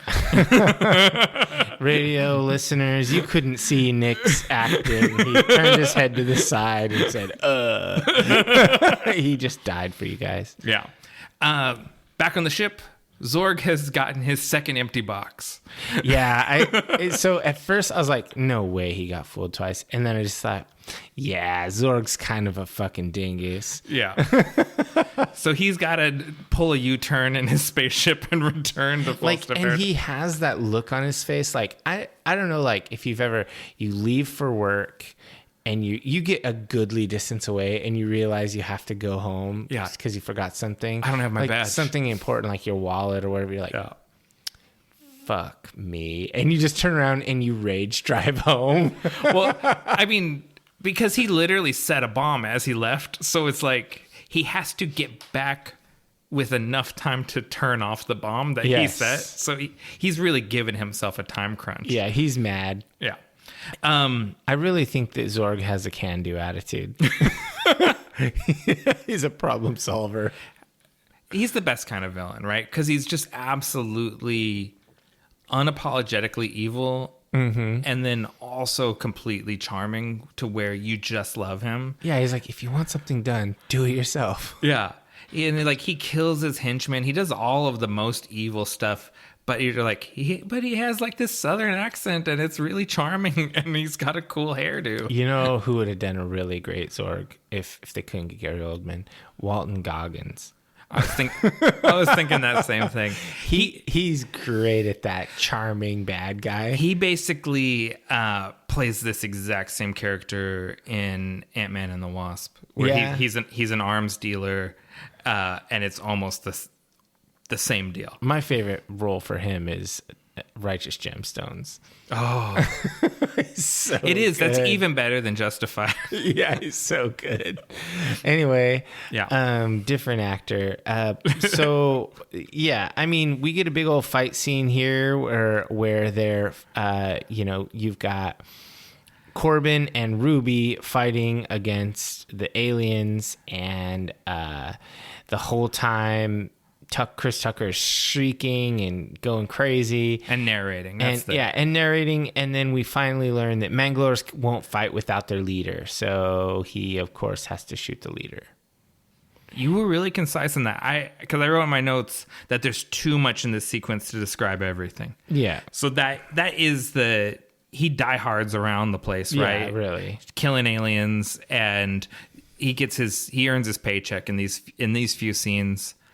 But ultimately the Mangalore, they take Cornelius hostage, and Korben just walks in and blasts the guy in the forehead. Into negotiation. End of hostage crisis, because they all just fold after that. Yeah, I don't know why he cared about Vito Cornelius. He's kind of he's important. He's been a dick, and he stuck him up, and he kicked him out of the apartment. He's been nothing but shitty to Korben. That's true, but he's always deserved it. Has he always? I mean, he is a creeper creeping on a young lady who, and I think Vito's defending. Yeah, so I think he knows. He always knows he's wrong. Like, I don't know if that makes it better or not. But he knows when he fucks up. Yeah. So he saves the priest, and then he goes, looks at the security cameras and figures out where Lilu is. And she's badly wounded. He gets her out of the ventilation shaft. Oh, we skipped over it. He literally has to dig the stones out of the diva's stomach because she says, "The answer's in me." Yeah, she smuggled the stones like cocaine mule style. Yeah, I don't even want to sit here and speculate how she got him in, because those stones are big. Let's just say she's an alien. It was her marsupial pouch, and let's move on. Anatomy is different. It is not even suggested she prison pocketed the 4 stones. No, she marsupialed them. Yes. It was perfectly fine. Clearly, all divas have that pouch. Isn't there a thing like a diva cup? That's a different thing. Oh. Unrelated. But, hey, marketing idea. Pouch? A diva cup, but you make it blue and you have like 6 tentacles on it. Yeah, and it's a diva cup for nerdy hippies. Literally a diva cup. Yeah. Oh, man. Officially licensed. I was thinking you could make a blue fanny pack with little tendrils and have it be your diva pouch. Call us, Sony. We have ideas. Merchandising. Yeah, you're just letting this IP sit on the shelf, and we have all sorts of ideas. So they where are we at here? They discover the bomb. The bomb has 5 seconds. Yeah, because Ruby Ra's like, Korben, there's a come on, my man, Korben, my man. Yeah, and there's 5 seconds left on the bomb. Yeah, so they leave. They just barely brush past Zorg. That is as close as Gary Oldman and Bruce Willis come to sharing a scene together in the whole movie. Is when they get on an elevator and Zorg gets off. They're never together. Ever in the whole movie. Well, I mean, that's okay. It is. I think it's interesting. It's part of the reason why the movie feels different, because there's never like a thing where they have to have like a manly confrontation with each other. Like there's never that Al Pacino and De Niro Heat thing where they talk to each other. They just never even encounter each other. He goes to the room, turns off the bomb just in time for the Mangalore bomb to show up with 5 seconds left on the timer. He's fucked, but our heroes get away on their shuttle. Yeah, I think that, I mean, it's typical. There's a clock. Mm-hmm. They'll beat the clock because they're the heroes. But, it's fun, and they get away. Yeah, and the president and his party, they all celebrate. And they're like cracking like wine and champagne and stuff. Yeah. Well early. Yeah. The ultimate evil is still literally sitting right there. Yeah. And the Dark Planet, which we're just now finding out that it's called. Yeah. The Dark Planet actually accelerates when they get away with the stones. Like it's like because Zorg failed. Yeah, our schedule has just moved up because now it's a race. The Dark Planet wants to get to Earth before they get to Earth. And they tell him... go to Egypt. Yeah, well, they tell him they have 1 hour and 58 minutes. And Bruce Willis tells the president, call you in 2 hours. Hangs up the phone like a real cool guy. Yeah. Bruce Willis's one-liners, I'm not into it. He's no Schwarzenegger. No. And so, so they go to Egypt. They go to the room. They have the key. Of course, the priesthood kept it for all those years. Yeah. And then they go in there and they're trying to put the stones. They find out where to put them, but they can't figure out how to activate them. Should we? And Lilu is like in the middle, and she's all down in the dumps. Yeah, because didn't mention en route to Egypt. She decided to Google war. Yeah. And she got real sad about it. Because she was like, what's going on? Why is everyone shooting everybody? And she figures out, oh shit, humans suck. The world is terrible. Yeah. It's rough. So she's really depressed by the time they get there. And they get, I call it a D&D dungeon puzzle. Oh, yeah. They had to make successive skill checks. Yeah. They have 4 MacGuffins. They have to figure out what the 4 MacGuffins do and how to implement them before they can solve the dungeon puzzle. And they're like, we have 1 match. Better not fuck it up. So I'm going to strike it and hold it here away from the thing rather than striking it right at the stone. Oh, it's so corny, but I just love it. I love this sequence. The idea that because he has the limited number of matches because he only gets those little stubby cigarettes. Yeah. They actually have seeded this through the whole movie, his matchbook. And so, of course, he just has the one, and he really makes a show of lighting it. And oh no, and then setting it down. Yeah, it's terrible. Yeah. And eventually they're like, oh yeah, we got sparkles around all 4 of the stones.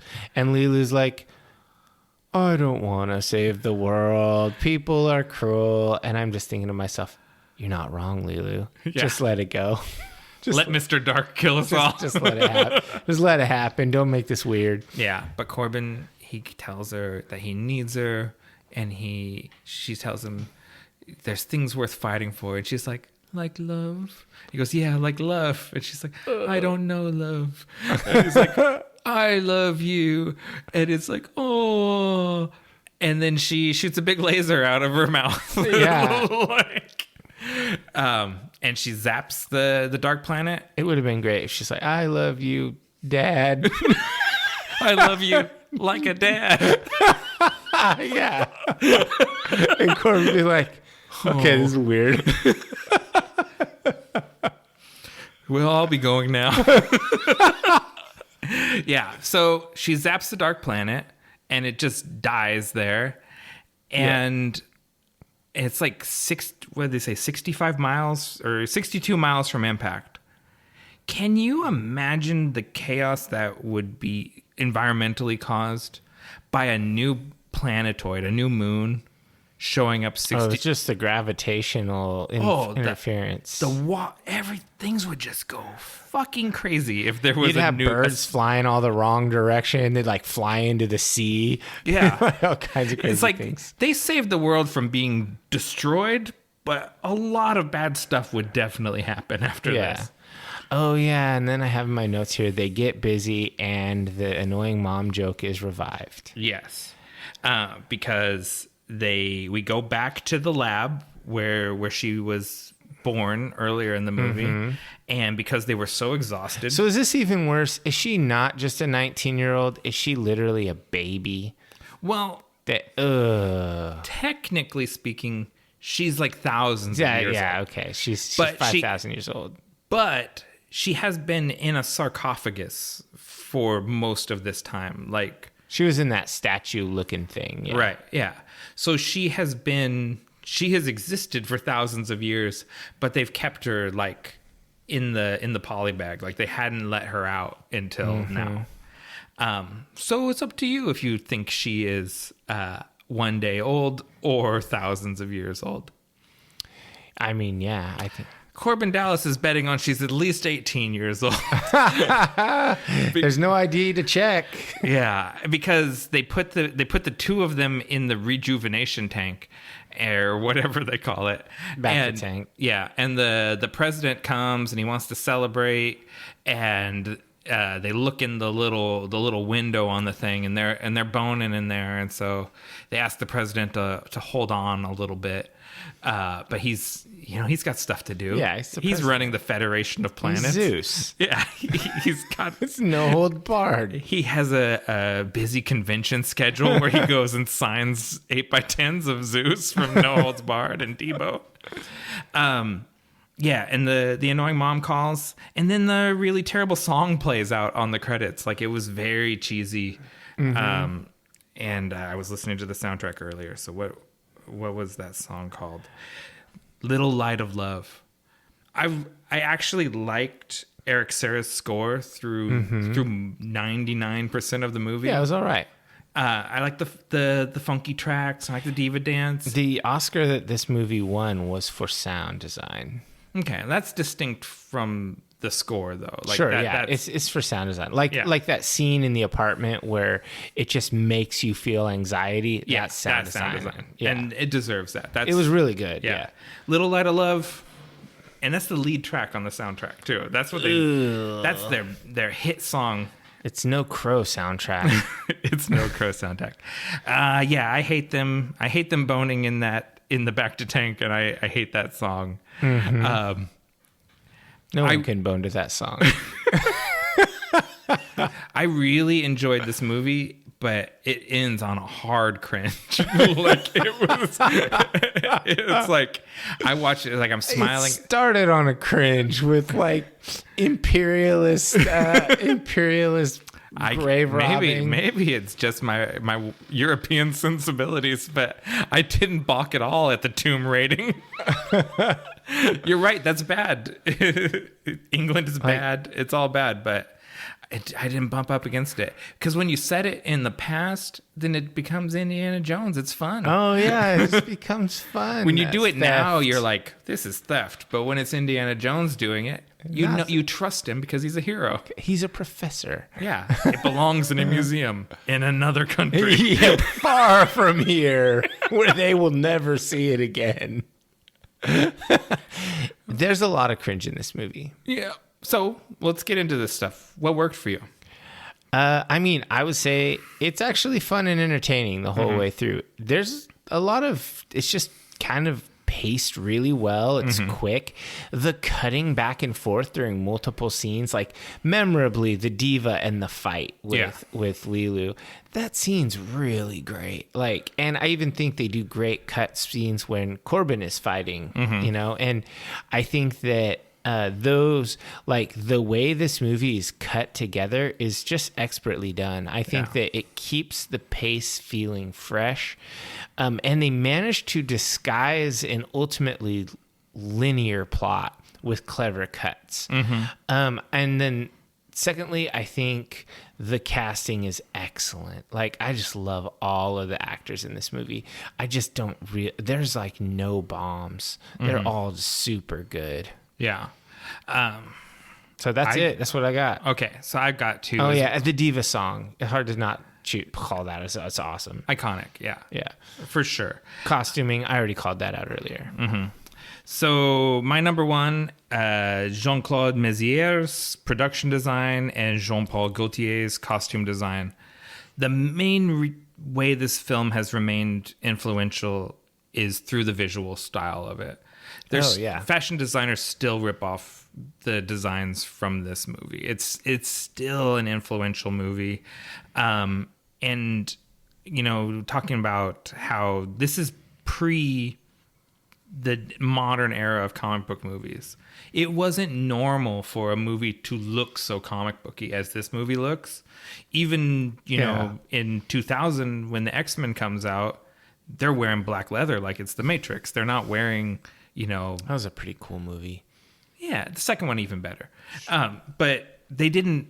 No one with bright orange hair. No one would dare to be as comic book movie as this movie is. So I just think the visual aesthetic of the movie was actually really groundbreaking, and it still looks cool. And then number two, same thing that you said, the cast. It's such, and not just Bruce Willis as Korben Dallas. It's the surrounding cast around him, because Korben Dallas himself is sort of a boring action hero. Like he's a very unmodern action hero, but everything around him feels very fresh. And so you sort of tolerate how behind the times he is because of how cool and modern everyone else is. Yeah. Great cast, great visual aesthetic. All right. What didn't work for you? I mean, cheesy, super linear plot with no complexity at all. You know what's supposed to happen, like really quickly in the movie, and then it happens. Yeah. And I mean, you can say the same thing about like Lord of the Rings movies. You know what's supposed to happen, and then it happens. So this is kind of like, it's all about the journey. And so I don't know. I think that there's too much 60s retro in this. I would way rather have looked more Blade Runner, which has a noir vibe, but it's not campy. Like, well, Blade Runner's 30s retro, right? Like, sure, yeah. And I mean, or maybe, I don't know. I don't like retro future. As much as I do like Fallout for camp, I just don't love that whole shtick. Okay. Like, the future looks like the past. Ha ha ha. I don't like it. I thought the Bruce Willis, the idea of the Korben Dallas and Lilu, it's just creepy. It's groomy. I don't like it. I mean, Luke is groomy too. Like, there's creepster vibes over this whole movie. And so I give that as a didn't work for me. Yeah, and that was not. None of that stuff appeared to me when I was a teenager. Yeah, but then I would say that now too. that I am essentially the same age that Bruce Willis is, it all feels very creepy. Like, there is no way that you or I would meet a 19-year-old girl and be like, I found the perfect woman for me. It's like, dude, that's somebody's daughter. That's a kid. It is so weird because, like, you know, because my niece is 18. I go to concerts with her. We, you know, I like her friends. They're adults, but they're children. Like, yeah. I never don't feel the fully 20 plus years that are in between us. Yeah.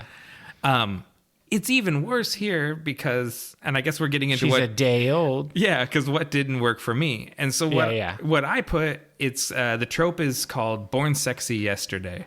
Ooh. And so this was coined in a video essay by the pop culture detective, aka Jonathan McIntosh, and IO9 published it. And he cites The Fifth Element as the quintessential example of Born Sexy Yesterday. And so this is the science fiction convention when the mind of what's essentially a naive yet highly skilled girl is written into the body of a mature sexualized woman. And it fetishizes the stark power imbalance between a wiser, more experienced man and a naive, inexperienced woman. And it's the ultimate teacher-student dynamic because she's totally dependent on this guy. It's totally gross. Yeah. And it's getting less and less common, thankfully. But it's in 2022, it's impossible to watch this without just being smacked in the face by how gross that is. Mm-hmm. So I guess it's time to rate it. So my final thoughts and rating is that this was really enjoyable on the surface level. I enjoyed it more in my mind prior to rewatching it. Yeah. So my nostalgia for it was greater than the payoff of actually watching it again. I give it 3 stars. You're a 3. I'm still at a 4 personally. But I don't think you're out of line for docking it a point because there's that just hasn't aged well. That part of it has not aged well. I just think the director's a creep, and it leaked into the movie. I mean, the evidence supports your case. Like, I mean, because the movie before this is Leon the Professional, which has a creep factor. Which has a major creep factor. And honestly, even a worse creep factor. Oh, yeah. Because Natalie Portman is literally a child, yeah. And so, yeah, I just think this guy is just too French. Too French. Yeah. Sorry, French divers. Divers. Now we have none. Au revoir. You are too French for this podcast.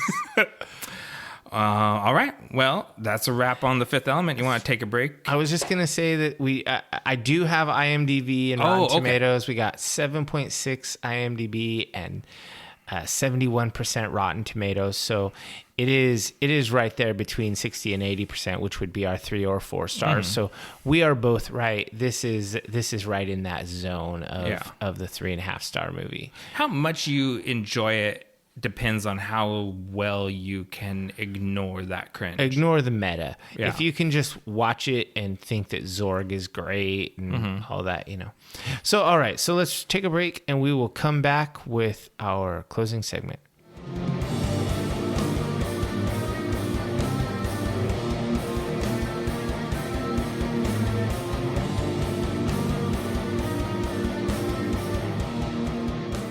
All right, welcome back, divers. It's time for our final segment, the one where I ask Dave, what are you into right now? All right, I got a short one today. I've been doing a lot of armoring projects. I'm working on upgrading some elements of my armor kit. And to that end, I've been using one specific resource more than the rest. It is a YouTube channel and website for Dark Horse Workshop. He also has a really great Etsy store. So it's all available from his website, darkhorseworkshop.com. Okay. But his YouTube channel is pretty big. He's got a few 100,000 subscribers and Patreon, the whole deal. And he is a really expert leather worker. He's a guy who works in the Vancouver, BC movie industry. And makes Hollywood North. Yeah, he makes all kinds of cool historical or fantastical leather armor or goods or shoes or garments or whatever. He is like a leather armorer. And he does YouTube videos where he shows you how to do all kinds of cool things like leather carving, leather stamping, assembly of different things.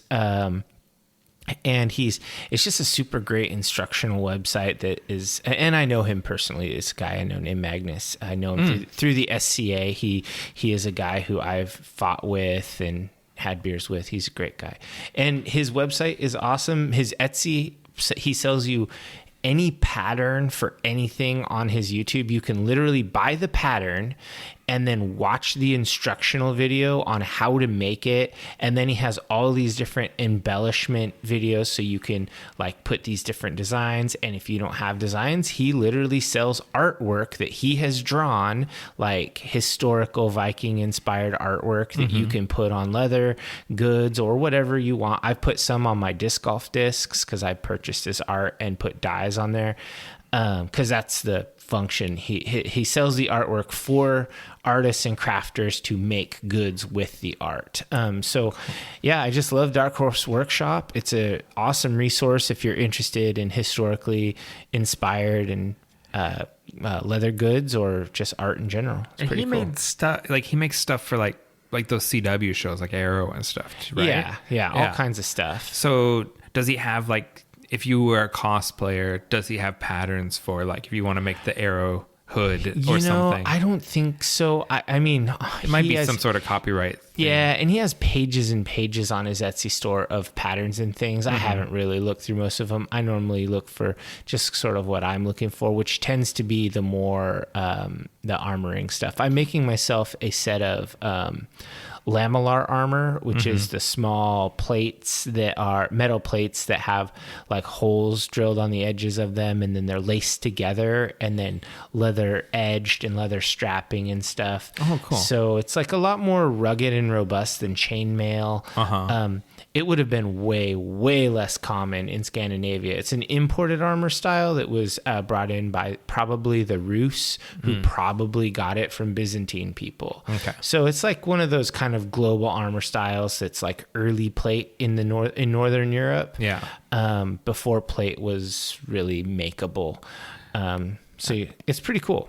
I love stuff like that because there was a little bit in an article I was reading about Polynesian migration, and there's the quote that I just like have always hung on to is the never make the mistake of thinking the ancient world was less dynamic than the modern world.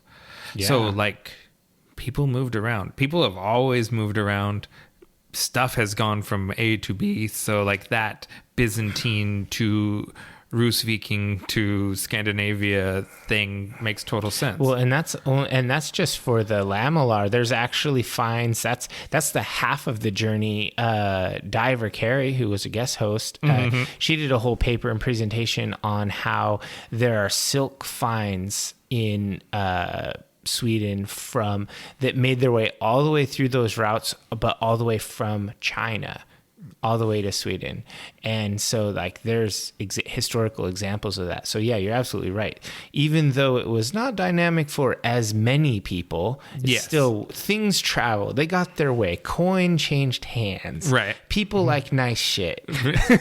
And people move that stuff. Some people were moving, but there's just not transcontinental railroads and planes and stuff. So and there were a lot fewer people. That's my recommendation. Everybody should check out, if you're interested at all in any of those kind of topics, Dark Horse Workshop on YouTube, Etsy, or even just his own website, darkhorseworkshop.com. Very cool. So how about you? What are you into right now? So this shouldn't be surprising. I think I foreshadowed this several episodes ago because I had previously at some trimming? Point, not hoof trimming. I previously had been into Steve Jones's memoir Lonely Boy, and I said then that it was being adapted as a series for Hulu. So what I'm into right now is the series Pistol by FX for Hulu, directed by Trainspotting director Danny Boyle, based on Steve Jones's memoir Lonely Boy, and it's a 6-part miniseries. The whole thing dropped all at once, and it's the history of the Sex Pistols.